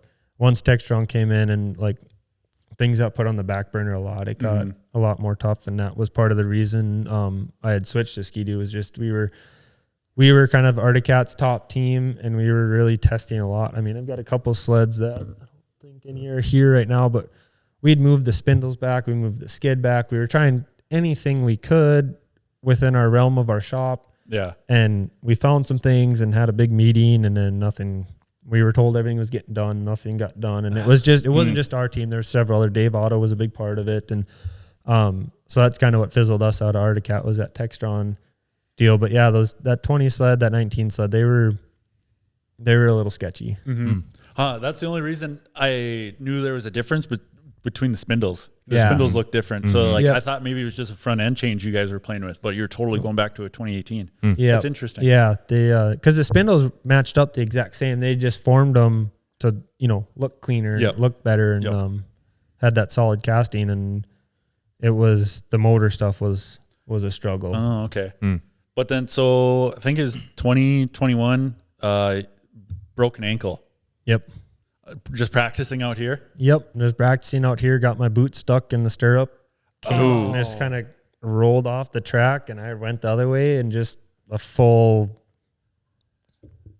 snap in half right around the running board. And God damn. Oh. And just like I said about getting run over with the adrenaline, that one was so slow. It's like you felt everything, and it's just like, oh man. One thing my dad had told me when I was really young, like PW50s, like they're, kids would be babies and not do good, so they'd cry and whine. And I can't remember, somebody was crying, and he looked at me and he said, "If you ever cry off the track, we are never racing again." So I was young enough, I think that came into my head about injuries too. So like I was like, anytime I got hurt, I'm like, I'm not shedding a tear because I want to race again. And I think that kind of stuck into my head. So it's like I broke that ankle, and you're just mad, and you're like not showing any emotion except being pissed off and just gritting your teeth. Yeah. Hobble back, and then got surgery. And so then, was that the last time you rode an Arctic then? Yep. Really? Last time I rode an Arctic, I broke my ankle, and the last time I rode a Ski-Doo, I blew it up. Went out with a couple bangs. A couple bangs on the old sleds. Yeah. So that was big news that you switched to Ski-Doo. Yeah. Like, was it hard for you? It was. I mean, I love Arctic. I love the people that did work at Arctic. Now I don't know them so much, but the Brian Dix, the Kirks, the Roger Skimes, like all those people that were diehard Arctic and did so much for that company. But they had kind of all fizzled out there. Yep. And I think Brian leaving was kind of the straw that broke the camel's back for us. And then, like I said, we had done a lot of testing trying to progress the sled, and nothing got done. And it was just kind of a mixture of all that. I think the hardest part though was leaving Christian Brothers. Knowing, I think to me, it got kind of in my head that like knowing I've got a really good chance to win on a shearing sled. Yeah. And if I got my first win for somebody else than what my dad and uncle had always done for me for the previous 9 years of my pro career, like that ate at me a bit. Yeah. But there was like nothing we could do. And my dad and uncle have been so supportive of what I've done. Like it didn't bug them at all. But I mean, we tried our damnedest to get a win and it just wasn't in the cards. So I think that kind of played a bigger part is just not getting a win under them, my first win under their belt. And then, but going to Ski-Doo, I think I was more excited because I was 29 at the time. So, I mean, I know one day you got to retire. So I think in my head too, it's like, well, I want to try something too. You know, I know I'm not going to be doing this my whole life. And so, you know, you look at motocross guys, they switch all the time. Yeah. Tucker had a very unique deal to stick with Arctic Cat his whole career. You know, guys, Robbie Malinowski switched brand, like a lot of guys switch brands. So I think it was just more the family aspect of Christian Brothers going away from that kind of thing and being somewhere else. But Steve had a good name in the game, and he had a very professional shop, and he had a track and something very similar to this. So it did work out, and it was a good change. I mean, me and Hunter are super good friends because of it, and got to meet Steve Thorson. He's got such a history in the sport, and Elliot Burns. And so he had really good guys on the team, and we meshed well. And the first year, same with back to the injuries, broke my collarbone the first day on the sled. And it was kind of kept secret there in the I remember that in the preseason that somebody had said that you crashed, and there was kind of secret that you were crashed, but you're still going to be able to make it to the first race. It was like a rushed thing, just like don't need to put out a big release. I still plan to come out for the first race. So if nobody knows how many laps I turned on the sled, who cares? And First not day that I was never one to like not want people to know if I was injured or to know if I was healthy. Like, I don't care what other people are thinking or taking. If I cause that much commotion in their head of what my feeling is, then that's on them. But Rush kind of went to the hospital there. Like, it's broke, and I'd broken it before. So actually that 1 year at X Games, I broke it at X Games, made it back to Duluth that year with a plate in. Broke it again. So they had to take the plate out and then reset it. And then I broke it again with the plate on. So I had to unscrew the plate and put a whole new plate. So I have like 3 plates on this collarbone. Oh, man. So got the Rush surgery in Grand Forks and bought a sauna on Amazon, like some silly one that like your head is up there. Super silly, but it worked, and praying and just, working the best I could. I think the day after surgery I was back on the spin bike just doing something, and I think I had like 2 days on the sled before Canterbury was the first race that year, and then we just kind of headed off. And so like with the broken ankle and switching to Ski-Doo, was there contemplation of retirement there at all, or you weren't ready to be done? No, I wasn't ready to be done. And even I feel like one thing, like I say, working with John and Drew is working with trainers, working out so much. I know what feeling good feels like, and I don't want to lose that. So I still work out fairly often. Yeah. So I feel like this year I could go back and like be fine and just act like last year was an injury or something. So the retirement stuff, I think, just slowly trickled in with having kids, having Reggie, kind of the starting the family, and just the way the snowcross sport was headed, the tracks, just kind of a mixture of things just slowly progressing and making me realize it's probably time. But I never let that thought take in pretty much till that sled blew up at Iowa, where it was like, this is it, I guess. And it's tough right away. But then, like I say, you have that little one I've got on the podium a handful of times with him up there with me.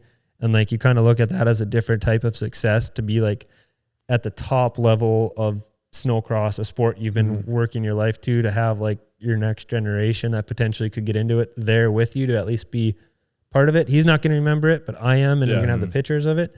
So having that part was super cool. And I think just once I got that, it was just kind of like, okay, let's see what's next. Was in the switch there, was there an offer to go anywhere else? Like, did you ride a Polaris or anything? Or with, I had rode Polaris before, just my cousin Evan's sled, just to test it out. But I think with my dad and Stuart having their own team, nobody ever really talked to me. Oh, I'd gotten joking offers from Juddy and Steve and like whatever, but I think my dad had a lot of respect in the snowcross team, so people didn't want to come after me thinking they're going under my dad or something. Sure. Because I know I had called Juddy, called Steve. Juddy had already signed his guys, which I think I was leaning towards Steve anyways, because Steve had always had good sleds. You look at like Lincoln and Tim, they always had really good success and just ended up getting hurt or something happened where they didn't have the season overall finishes. But so you knew their sleds were fast and good. So that's where I wanted to go to, was a good sled. And so like when we called Steve, he was, shook. He had just got rid of Lincoln, didn't really know who he was going to fill in. And there was nothing like we had talked throughout that season. And that's why he got rid of Lincoln. Like Lincoln was gone for 2 weeks and I don't think he had known what he was going to do to replace him. And sure. So I think it worked out for both sides there. And, never really talked to anybody else. Cause like I said, Juddy had already had his guys signed and those were kind of the two that I'd want to go and felt like I had enough results in my past to get on those teams. Yeah. And just talked to Steve and kind of said, we're waiting to hear some stuff back from Arctic because we had just had this Zoom meeting with what we wanted to progress on the sled.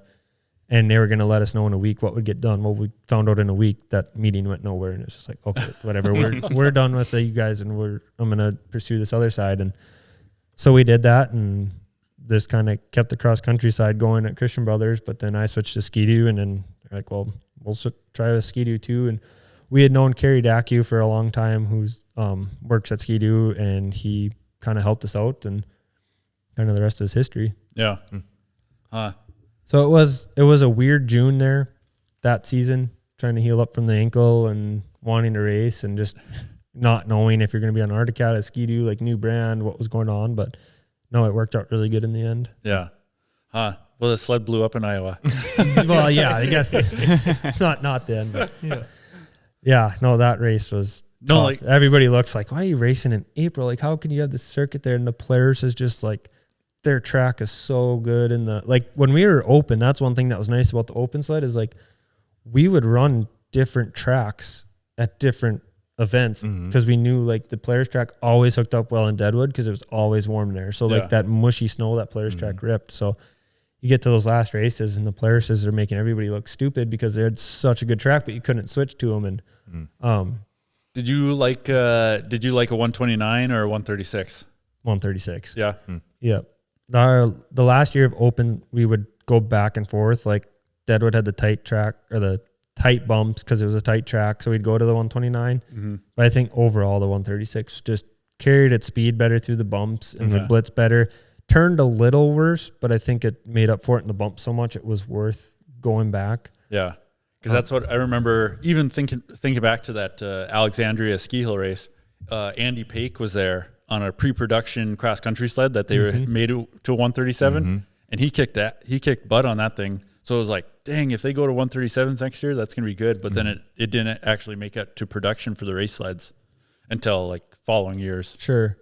But, yeah, it's crazy out because I think when I was sport, it was 121s, and then they went to 129s, and then the 136s, and it make a big difference, especially on the starts, and you get one more lug on the ground. That's a lot of traction.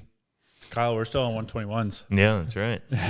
I want to do that challenge so bad where they pick it up with one hand. Oh, if I could figure out a way to do it with the ZRT. Where they've been picking the sleds up. Yeah, with one hand. Yeah. Have you ever lifted a Ski-Doo? No. The heaviest sleds I've ever done, so you could try it here. I don't know. I got a 15 IQR. Start with the 200 and just get warmed up. Yeah. There you go. Yeah. You could try it on the Sioux sled. There. Yeah, I could do that one. Yeah, that's pretty bare bones over there. Not a lot to that one. I wouldn't even call that a snowmobile. So yeah, like Ski-Doo was a lot of heat race wins, but then just close on a few finals too. Yeah, just they had the starts, and then I don't know if I got worse or everybody got better coming to the start of the finals and just never got a good hole shot. And then the second year on Ski-Doo, then we had a lot more success, more podiums. Some cool races with Hunter. We got 1-2 on the Canterbury, so it was cool. We had built a pretty cool connection from the year before and became really good friends. So it's cool to do that. And a lot of heat wins, but just never could get it done with the one that counts. Yeah. How was comparing like the 2018 Snowcross sled to a Skidoo? How was that comparison for you? I think if you could put a Skidoo motor in that 2018 sled, it'd be the best Snowcross sled ever. Really? And then when it got warm, put a Polaris track in it. And if it's cold, keep the Arctic Cat track, because the Skidoo had so much power, but was such a heavy sled that the power made up for it. And then so I'd say that sled was faster, but the Arctic Cats handle so well. And we worked hard on suspension with the Skidoo, so I never didn't feel comfortable. So I'm curious, this winter, if I get more time to get the couple sleds riding and just go back and forth just for fun and my own knowledge to go back and forth. I got the last Skidoo I raced, and we've got the 18 Snowcross sled. So to kind of get them cleaned up and go try ride them and see. But I remember the first time I went on the Skidoo, just realizing how much torque that thing had compared to the Cat. I mean, with Jesse racing that just RS chassis in the Pro Open class, just stock, it's like, holy cow, are those things fast. Yeah, they've got the motors worked out, and Skidoo's got a lot of guys working on their snowmobile department, the R&D department, and they're full time. I mean, they're up in Valcourt and north of Valcourt, LaBelle's, and they can ride a lot of snowmobiles up there to test, and they've got a lot of time to do stuff and progress it. And I mean, when we went to the city of Valcourt, I'd raced there a national when I was young, but I didn't remember it that well. But when we went back when I was pro, that town is all Skidoo, just like Thief River, but times 3. It's pretty crazy how serious they are. So they've done their homework, and they've got a really good motor. I've never heard anybody say the Skidoo Snowcross sled is heavy. It's always Polaris one. Yeah, I mean, I haven't dealt that much with the Polaris one, but like Arctic Cat's got something figured out where they're a lot lighter, and you can feel it, and it makes a difference with that suspension. And because like the Skidoos, I couldn't believe also what made them heavier is how much bracing they needed. Yeah, Arctic Cat's got all that steel that flexes and stuff, and these are all cast where it's like one wrong hit and they're braking, and they're braking where you got to pull the whole motor and the whole sled apart just to either replace the part or put another screw in to hold it together. And that's kind of been their MO ever since like 07 with that first XP chassis, where it was like just lighter and lighter. Yeah, it's like where you hit a rock, it's like, I got to replace this whole nunce pan now, or whatever it's called down there. Yeah, the first time I went to the shop and we were ripping motors out for the practice, and I'm like, well, why are you guys doing all this? Well, we got to put the bracing in, and like, this, like, what? They had all their parts already pre-cut, knowing that this is where they break, this is where they need them. And really? Wow.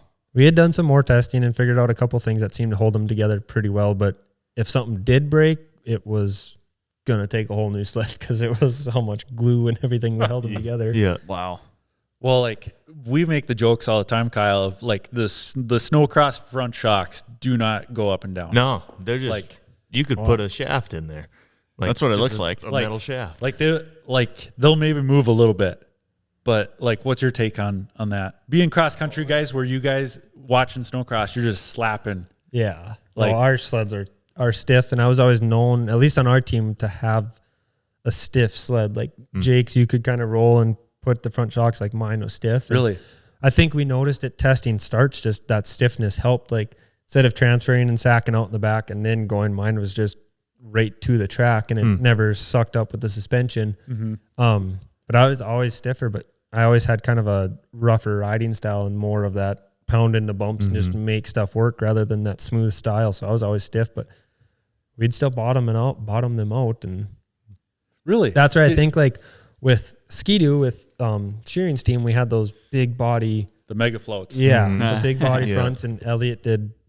I give Elliot 100% credit. They should be called the Elliot Burns shock, because he built those basically from scratch for us on those sleds. And I don't think they'd be necessary on an Arctic Cat, because an Arctic Cat is so light. I don't think you need all that mass and everything to compensate. But with the Skidoos, they helped a lot. And they're stiff. Yeah, because that's what, like, our buddy Vance Lyke, who works at Fox, he said, like, sometimes they'll put the Snowcross front shock on their test dyno, and it'll just air out. It'll just be, it won't even be able to move. It'll just be air. Yeah.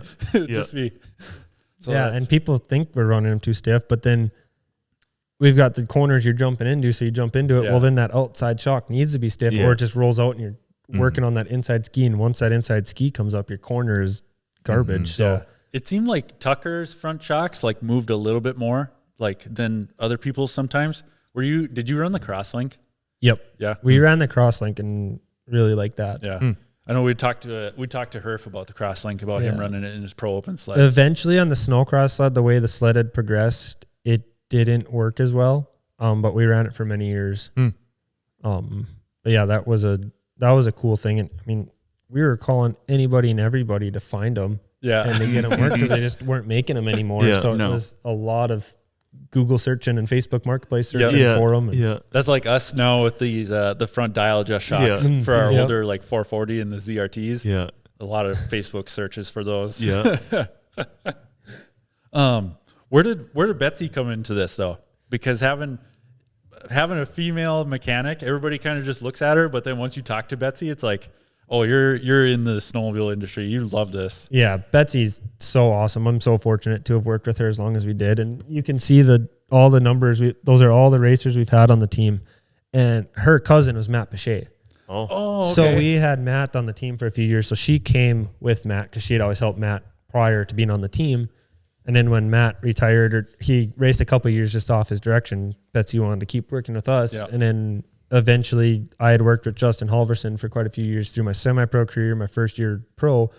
He left and did his own thing farming. And then Betsy kind of took over as my mechanic, and we built an awesome relationship. And she's still around. She still loves it. She's still helping Wes and Jesse. Yep. So. But she had a really good knack for the snowcross stuff. And she was very good. That there was never a doubt in my mind that I wanted somebody different, whether she was a girl or not. It didn't matter because she was so knowledgeable, so smart. My sleds never failed me. If something failed me, it was something, a shock or something so far out of the realm of there's no way anybody could have told that was coming. Just so freak accidents. Yeah. She was very, very good, very knowledgeable, very crafty with coming up with things, very witty with fixing issues if we were having them. So very fortunate to have worked with her for so long. Yeah, that's cool. That's who we would usually text or call to be like, if we needed a part for Artie Cat, just like, call Betsy and see if they got it at the CBR shop. Yeah. We need it now. Yeah. No, she's very smart and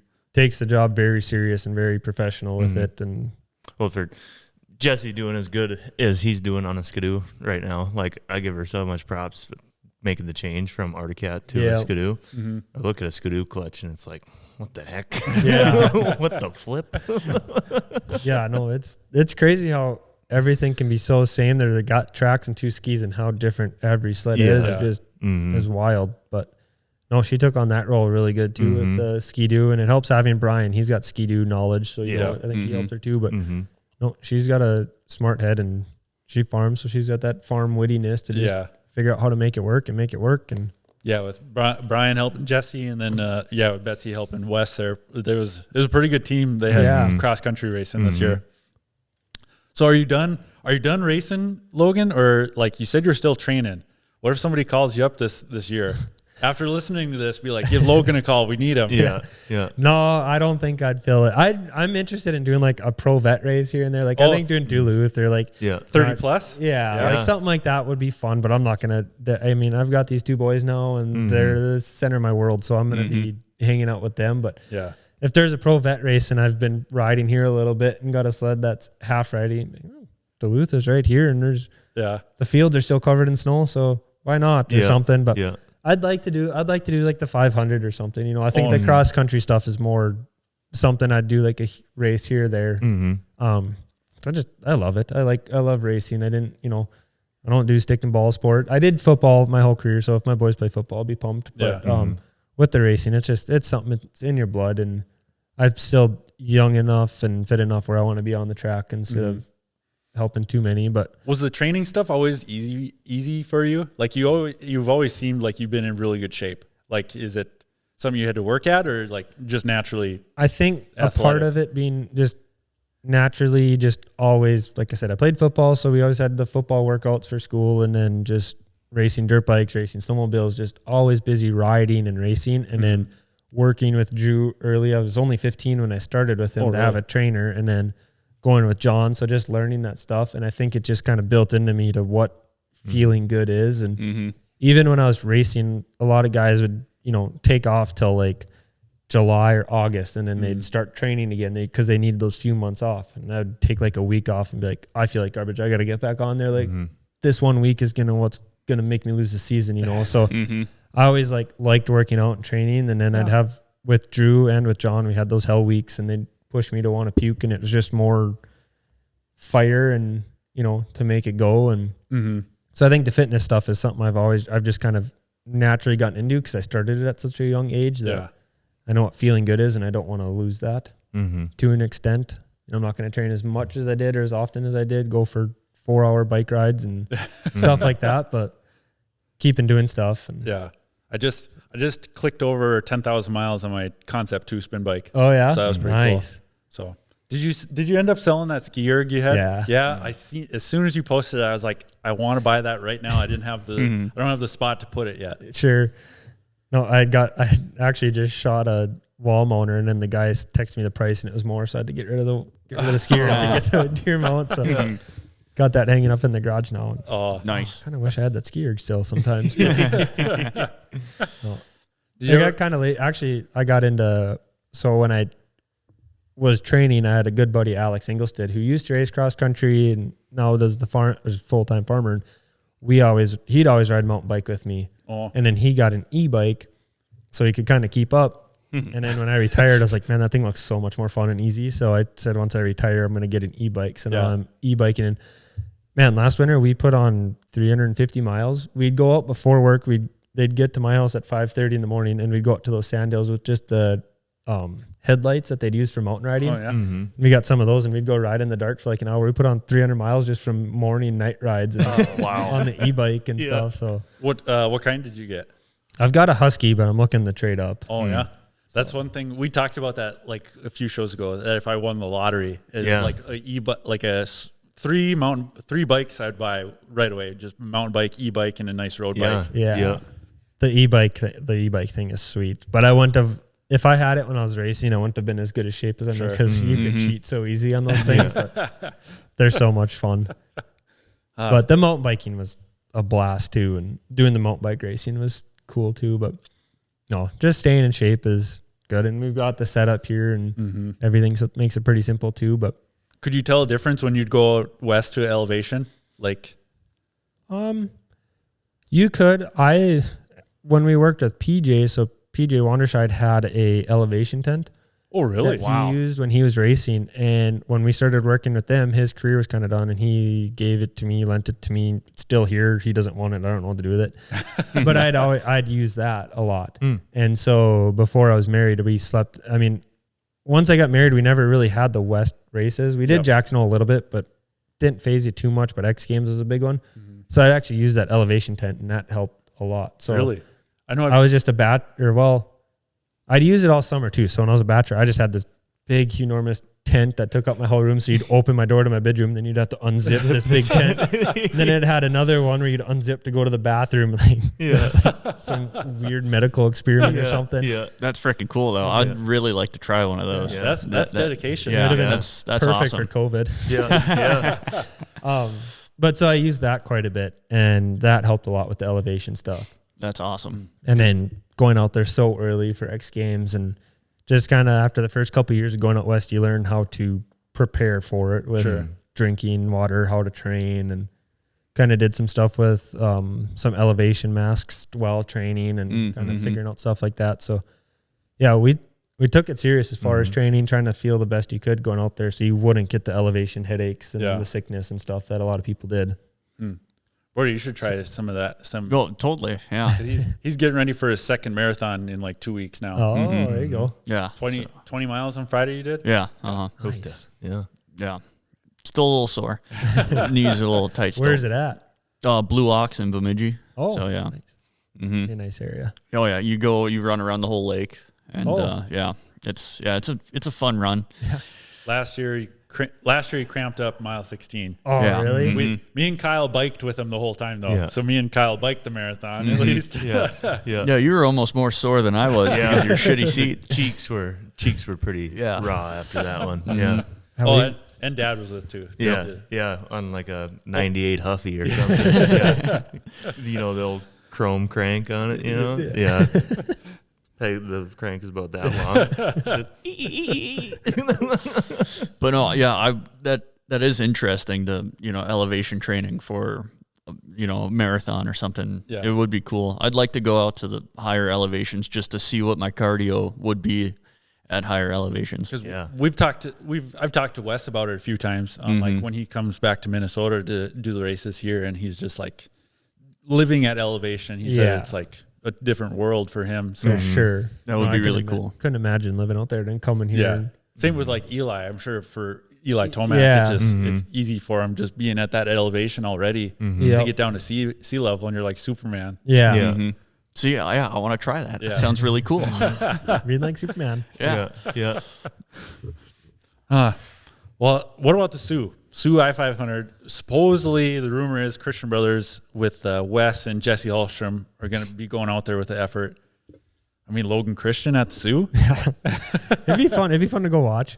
Oh, I mean, yeah, I don't know. I dedicated so much to snowcross that some of the big races are more fun to just kind of be a part of and watch on the side. And it'd be cool to be out there and, like you say, go on the practice day and maybe just ride the track just to see, just to kind of say. Then I don't really know what, I mean, besides like the Iron Dog and that kind of stuff. I don't know. There's a race that I haven't done yet. So it'd be cool to just kind of, knock that off the list just to say I rode the track. But They could put you and Jesse out there for rookie practice. And yeah, I'm sure Jesse would love to compare lap times with you. I'm sure he'd smoke me.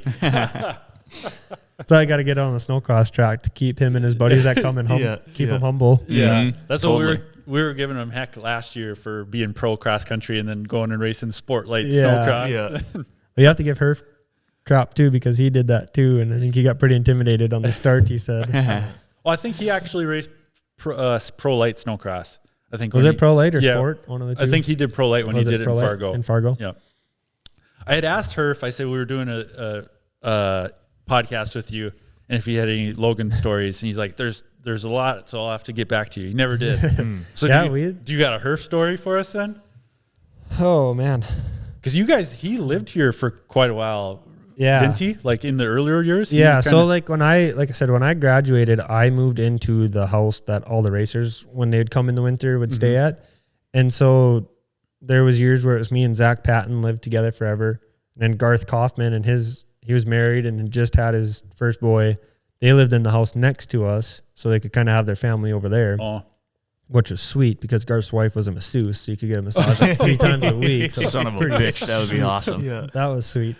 But I was also young enough where I didn't really ever get sore. So yeah. But yeah, so me and Zach Patton stayed together for a year, and it was Corey Davis was there, and then Jonas came to the team. So me and Dave, and then Zach, towards the end of Dave's time on the team, Zach came in. So then it was us 3 for a couple winters, and then me and Zach spent a lot of time at the house together, and trying to think. Well, there's one story. I had gone to Fargo and came back, and there was a $500 beater car for sale. I think it was like $700. Me and Zach were sitting bored. I've seen this car. We should go get it. So we headed up to Felton, which is where Andy Pake's from. Oh, And there was a car for sale just on the side of the road. So we walked in, and I'd brought $500 cash, and I said, "I'll take this for $500." And the guy, and it had a nice radio, says, "Well, take the radio out and you can have it." So he took the radio out. We drove back, and I don't know if it was that night or the next night, we had it on the snowcross track stuck, pushing it off of the groomer, ended up blowing it up out on the dirt bike track, just going through the whoops a million times, just as fast as we could. Blew it up. Then it just became target practice for a couple of years on the gun, and then got rid of it finally. So no, Zach was a lot of fun. We had a good relationship, and still we keep in touch a little bit, but it's a little harder to keep in touch. And we're all close and in the same world, but at the same sense, it's hard to keep in touch too much with people. And Hunter and I are able to keep in touch because he's just up in Lancaster and whatnot. But no, we had a lot of fun, and with the success, like I say, I didn't get the win, and that that's gonna bite me till the end. But met a lot of good people and have a lot of good lifetime friends, and Zach being one of them. So we had definitely a lot of fun together, and it was fun to go have a good snowcross race, and he's there, and then go to the cross country race watching him, and he has a good cross country race. It was really cool. So yeah. I'd asked Wes the same question, and then Wes just gave me the classic Wes laugh. And he said, "Oh, similar story to him and Herf out at being young out west with me." Is what Wes said.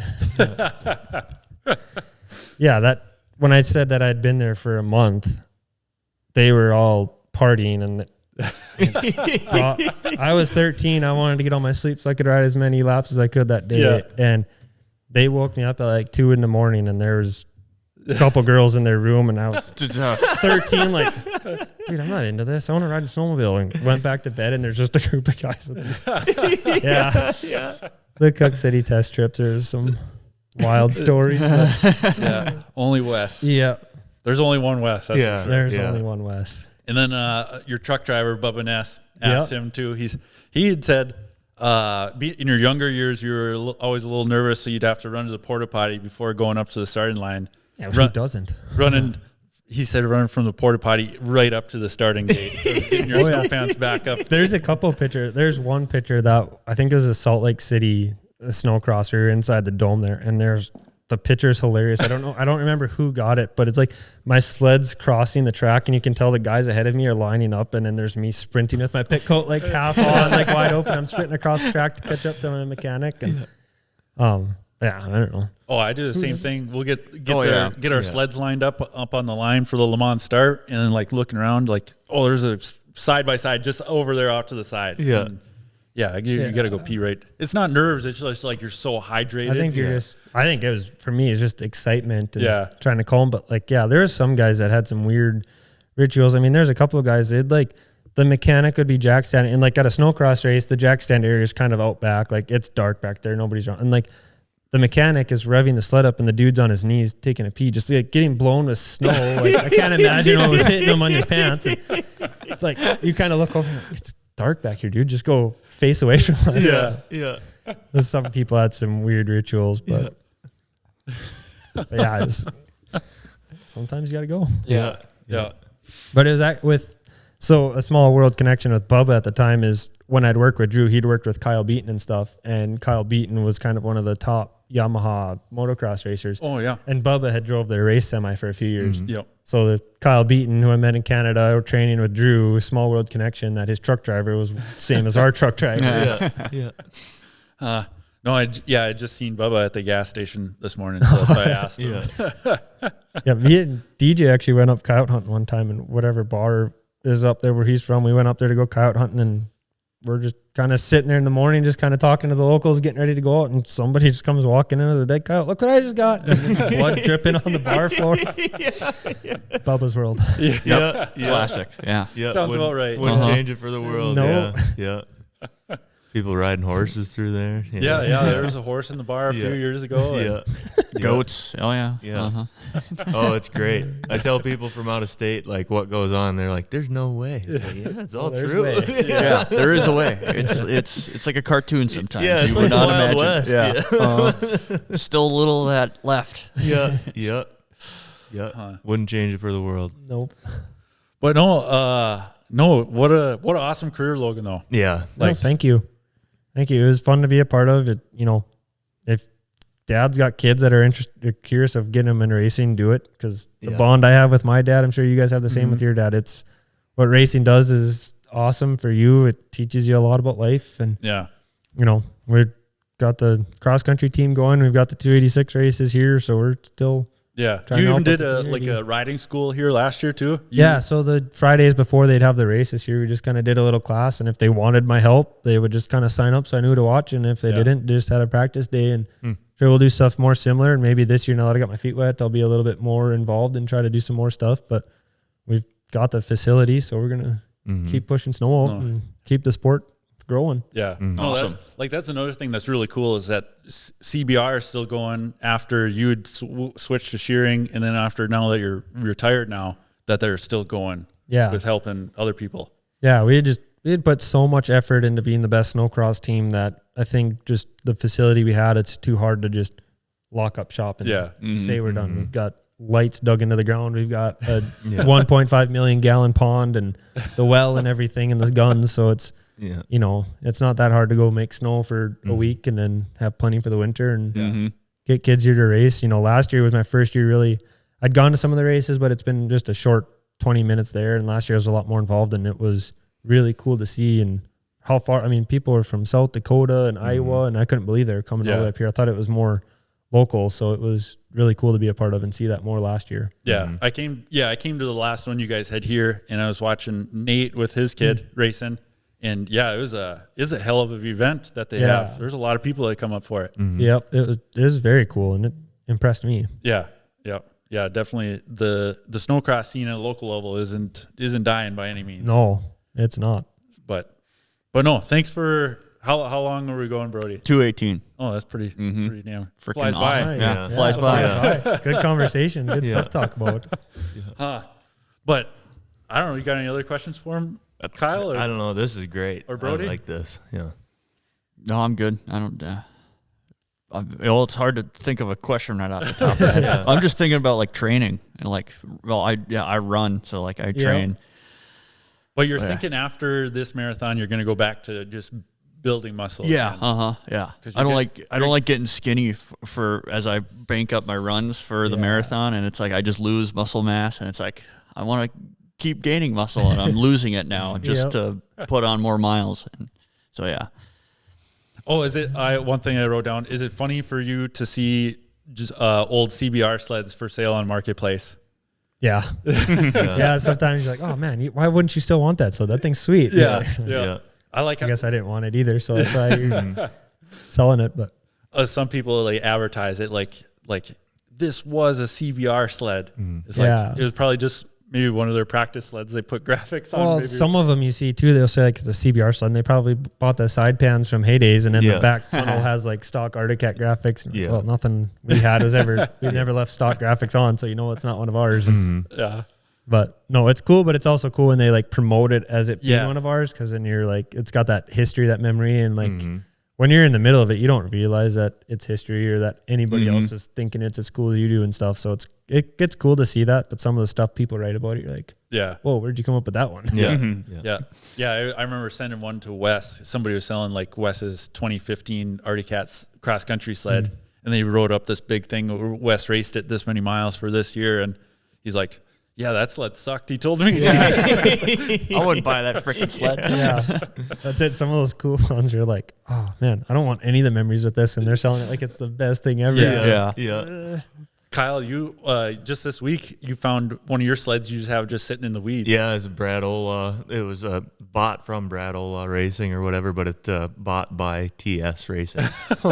So it's like, I don't know the story behind it, but yeah, it's just a Snow Pro sitting out in the weeds. It's like, it's just a chassis that looks like it's been roached. So nice. Yeah. So there's some history there, I guess, but I don't know what I'll ever do with it. Better bring it inside and I probably should. Yeah.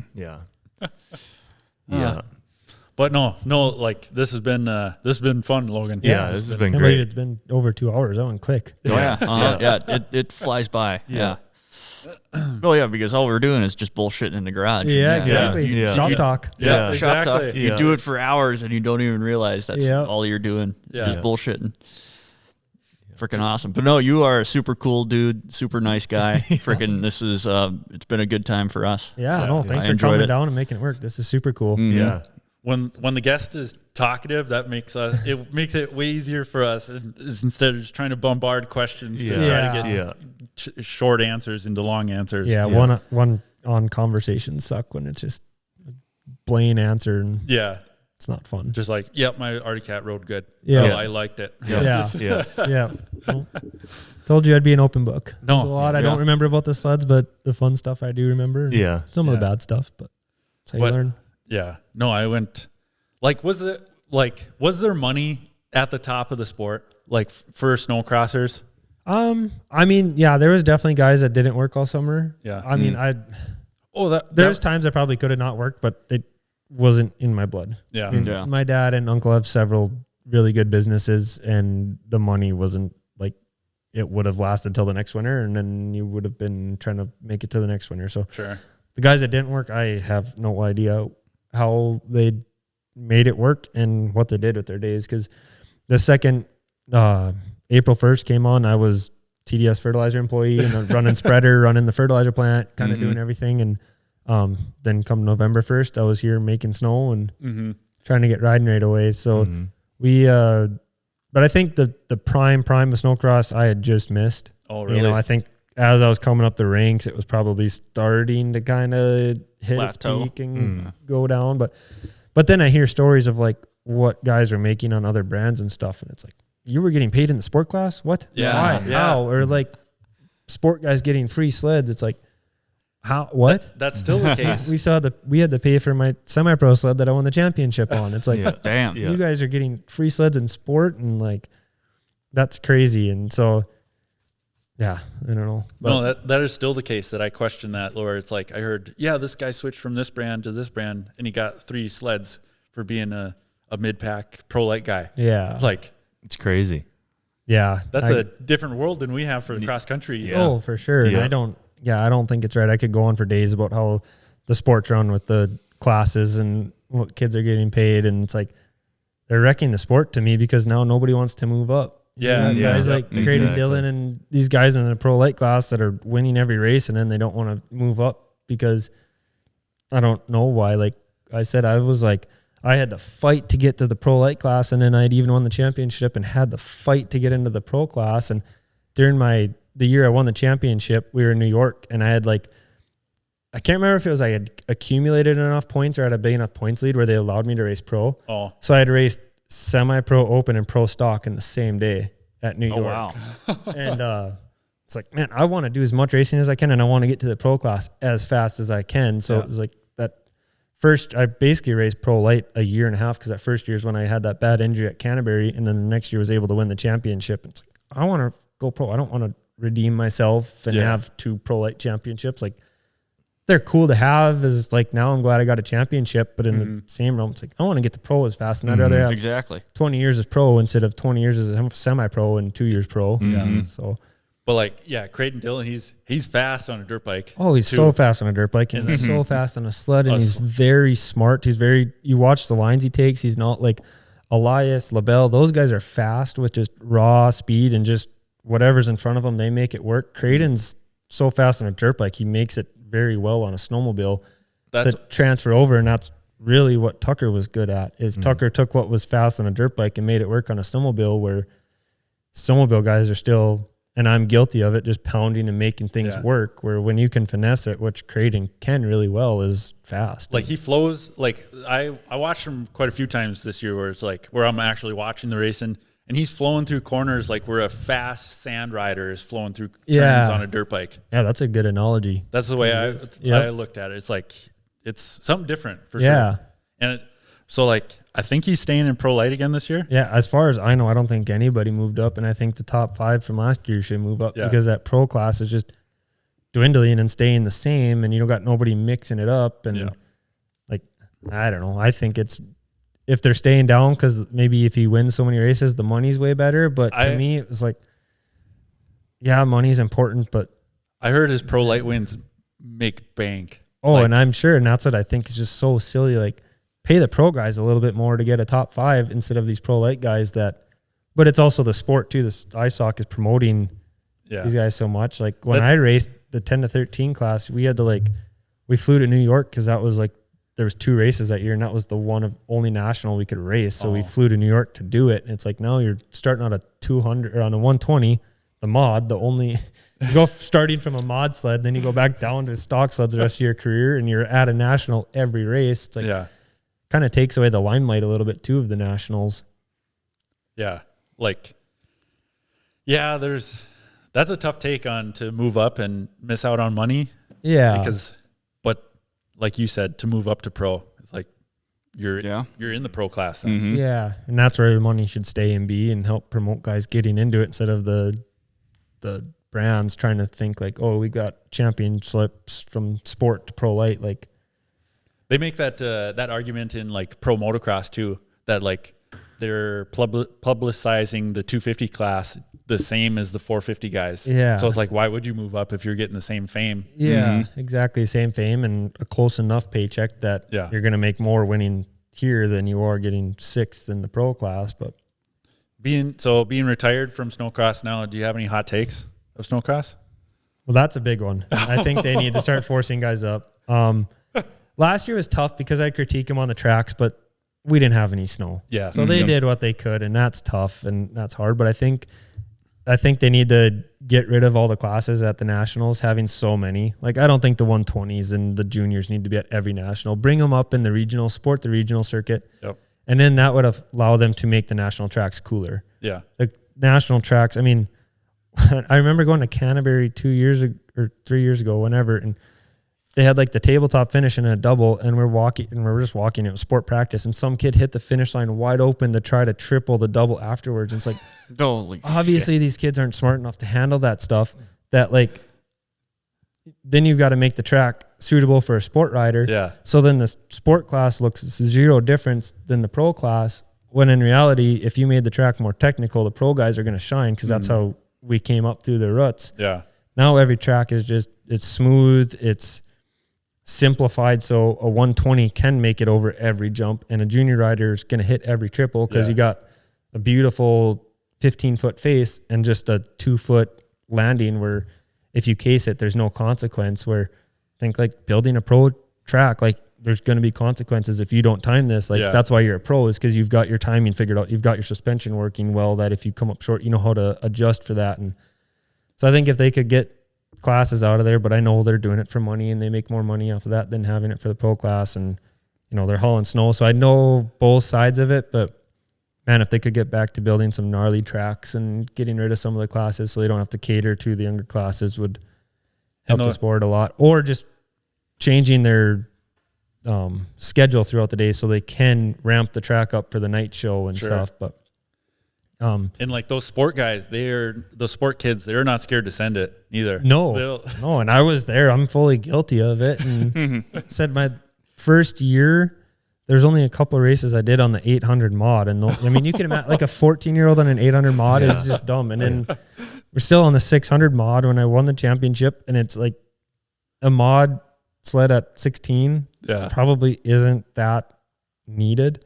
It's like, that's how you grow up. That's how you learn how to control the throttle and stuff. Now kids don't even have to control the throttle, because everything's like so buttery smooth, and like you can get away with so much on them that. Kyle, you have one of those old snowcross, one of the last years of snowcross mods. Yeah. You have a Carlson mod? Andrew Carlson's. Yeah. And that, 2015. That's got a lot of power. Yeah. It does good. Yeah. It does good. It does good. Yeah. I made some power with that thing, but it's kind of unique. Like, they didn't change the engine all too much in them from like 2000. Oh, really? All the way up to like 15. They're pretty similar. Huh. Yeah. And were those the ones that were just eating reeds? Yeah. Yeah. Yeah. They'd have them on the hot start button there. Yeah. And they'd just eat reeds. And then just cracking reeds, and yeah. So I got that taped off. It doesn't get touched. Yeah. As a fan watching, like how small the Deadwood track doesn't look fun. Is it fun? Yes and no. I think as a fan, it's definitely one of the more fun races to watch. Really? For a little bit, till you get into lappers, until it gets confusing. I think you've got to race that track so aggressive, so I think that gets fun. As a racer, if you get a top 3 start, it's fun for the first 4 laps, because you're banging bars. It's kind of a neat track, but you're in lappers right away. You don't know. I mean, it's so easy to lose track of who you're actually racing, who's a lapper, who's doing what. But the flow is hard to watch. Yeah, like I called a lot of people after watching the first race last year and thanked them for watching me, because it was brutal to watch. That's where I would rather watch a big track like Geneva or a big Canterbury track over watching a Deadwood. Yeah. I think one thing that is cool about like having a Geneva and a Deadwood is we don't get a motocross season and a supercross season. Sure, true. So you get to see 2 different types of difficulties in the race. You get to see a dirty track with wicked bumps. You're doing 30 laps. It's changing every lap so much. I mean, that snowcross tracks change so much with the line development. Yeah. That track changes literally every 2 laps. There's a different line to take. And all it takes is somebody to crash and take off and roost a bump out of there. And then that becomes a new line. Yeah. And then you get to Geneva, where that track barely gets groomed because it's so big. You're only doing 7 laps for a final. Mm-hmm. And so I think it's cool to have 2 different aspects. I know a lot of guys hate Deadwood and would disagree with me and think they all need to be Geneva tracks. Yeah. But I think it's cool to at least get one Deadwood in the mix just to change up the difficulty of it to get a, like I say, we can't have 2 different seasons of one tight track, indoor track, one outdoor track. So I think it's cool to get the difference. Thinking of it that way, yeah. To have one tight deadwood track in there. Yeah. And I might be biased. Deadwood was always really good to me. I always had good starts there, and we did well there. But in the same sense, like I say, I think it's a cool thing to have that aspect of having 2 different styles throughout the winter, because most of them are a Canterbury track, I would say, where they're a little bit bigger of an oval and stuff. So what about ski hills? Do you like ski hills? Yeah, I like ski hills. I always struggled with hills till later in my career. Kind of got them figured out, but I think ski hills are cool. I think it's cool to be a part of the ski hills and stuff. And that, like, I think your last race there in Dubuque, that track was gnarly. Yeah. Like, when we went away from the ski hill and we went to the fairgrounds, it was kind of a struggle, but I'm gonna piss my pants, so I'm gonna go piss. I thought we were gonna finish, and then sorry, and then we kept talking. I'm like, shit, I missed my spot to say something. Anyway, keep talking. But the timing of that going down the hill and then also hitting them extremely sharp doubles is. Yeah, that was where suspension testing came in clutch, because we did some different changes to the skid frame for those downhill bumps, because they G out so gnarly. Then you get the third hill at Geneva, which is they can't even groom bumps down. Like the groomer would just kind of fall down and put a little bump, and then you get to the G out in the corner. So it's just another thing where it's just a different aspect you got to plan for and prepare for.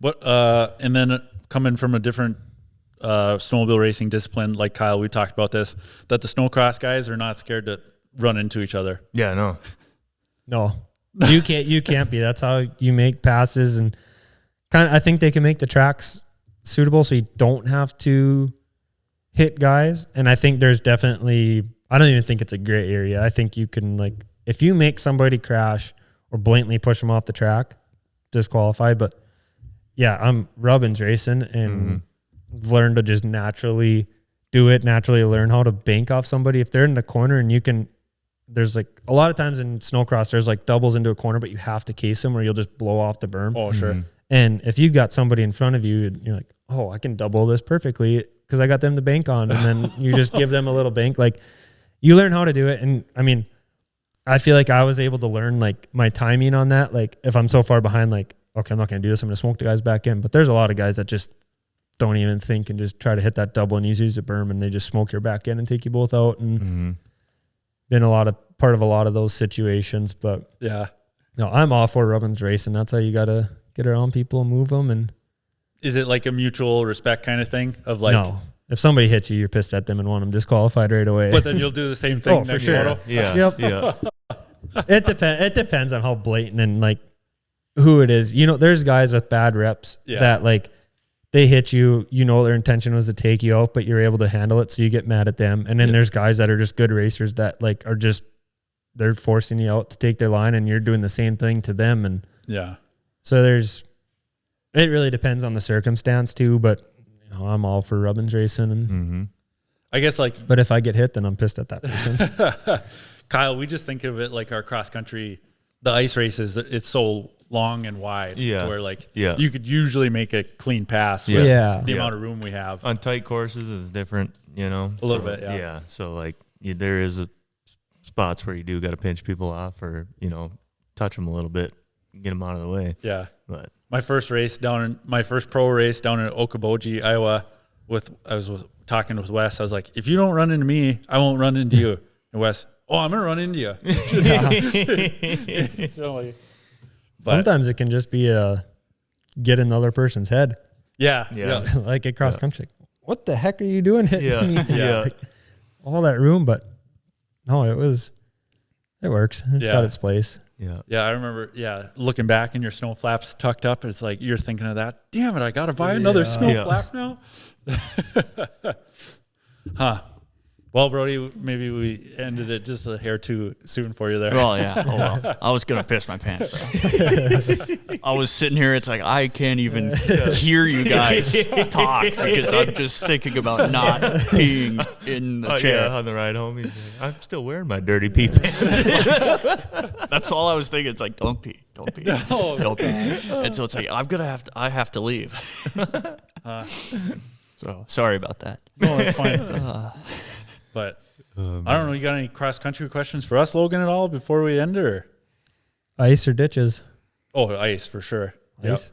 Yep. Herf keeps bringing it up that he's going to pay one of my cross country entry fees though, because I'm not a ditch racer. I haven't been for 2015 was kind of my last year. I went ditch racing, to where I was like, I'm a good ice racer, and that's just kind of what I've honed my skills in on, is just doing the lake racing stuff. And then now like the oval enduro stuff the last few years too. So that's where my skill set is, and that's where I'm happy with, because I don't have the same stuff as Herf to go wide open in the blind snow dust in a ditch I've never seen before. Yep. So that's where like I'm fine with not doing that. So would you do the 500 if it came back? Yeah, That's a big ditch race and like a big prestigious cross country race. For that, it's like the funding of it, Yeah. where I'm 0 for 2 on my I-500s. The first year, I was on an old 2000 XE 500. Primary clutch exploded. And then the following year or a year later, I crashed like 2 miles in on a Skidoo Rev. The crash wasn't bad. It just barrel rolled. Everything was left there. But a guy came in, hit the same line I did on the approach, and just plowed the front end of my Skidoo Rev off. Just smoked it. Made it through the first day there, but then I think it cold seized the engine second day. Me and Dad used the bottom of somebody's suitcase to tape up like a belly pan on the front of a Skidoo Rev in the work area. And then I think it got cold seized from the day prior to where a crank bearing went out second day. Dang. So yeah, 0 for 2. Kyle, what's your record? 0 for 4 or something like On that. the I-500s? Yeah. Well, that's not doing the whole thing. That's with vintage your stuff. vintage stuff too. Vintage sleds is very easy to override them. Oh yeah. Sure. So like I even like transferred that into the new sleds. It's Yeah. like, well, yeah, this thing can take it. No, they can't. Yeah. So this year, give it another shot. Yeah. I mean, I keep thinking about it, just haunts me. Like, I just have to finish one. Yeah. I want to win, but it's like, I don't even care if I win. I got to finish one. Just to finish too. Yeah. Also, I did it one year too, and you hear everybody's got stories from it. And it's like, how do you have so many stories from one race? And it's like, well, you do it once and you have stories for days just from one race. It's a long race. Yeah. It's a long race. Yeah. A lot of stuff could happen. Yeah. So Herf says he's going to put his name on my sled. It's like, yeah, if you want to, sure. I'll go out there and race. Four stroke or 2-stroke? Probably be the 2-stroke. Yeah. Probably be the new Catalyst. Yeah. Or maybe my wife's old 2018 XC. Yeah. We'll see. That's a good one. Yeah. Yeah. Because I told him, I was like, you'll just be paying the entry fee back to you though. Yeah. He's like, oh, I know. Yeah. No, me and Herf, we haven't really battled at all on the lake. We did a little bit at Nadawash last year on the second Nadawash. Yeah. But other than that, we've never really gone back and forth against each other. But I'd be pretty proud of you if you could battle with Herf in the 500. oh God. That's not even a chance in hell on that one. So don't even put that out there. Yeah. No, Herf's got something special in the ditch on how he sees it. He sees it in like slow motion or something. Yeah. No, he's a really good rider, really smooth. And what he said when he was on or whatever, how he can remember like 120 miles. Yeah. Is crazy. He said how he can remember like a 120-mile loop. It's hard for him to have a bump that he catches him off guard that he doesn't remember. Yeah, that's crazy. Yeah. Mm-hmm. The thing I don't like about the 500, is running across them chisel plowed fields, at 100 and some.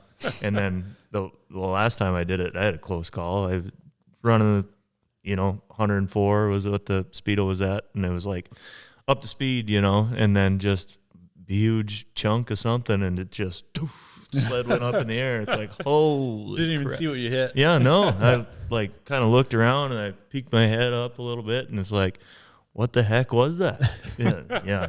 So that's kind of the stuff that haunts me a little bit. I got to think about that kind of stuff. Yeah. But yeah. When you're wide open too, like if you got swappy, there's no Yeah. saving yourself Yeah. because you're already maxed out. Yeah. You got no more to straighten that thing back out. Exactly.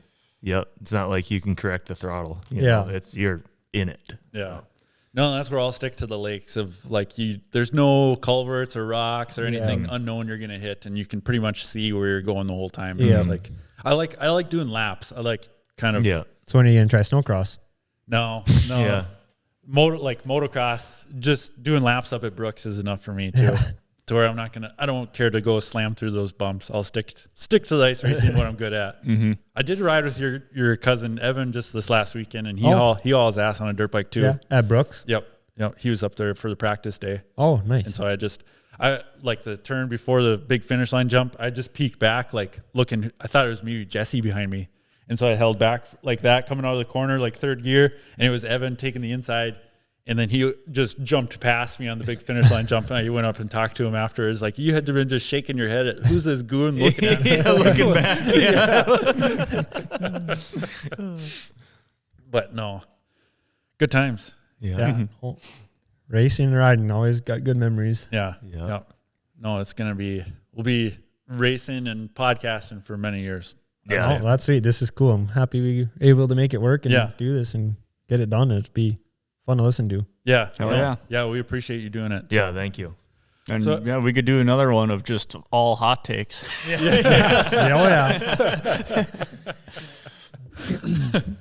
But no, episode 50 coming up after this one. Mm-hmm. Working on a big guest. We'll see if it works out or not. We'll see if we have to postpone it a week or two to get it to line up with them.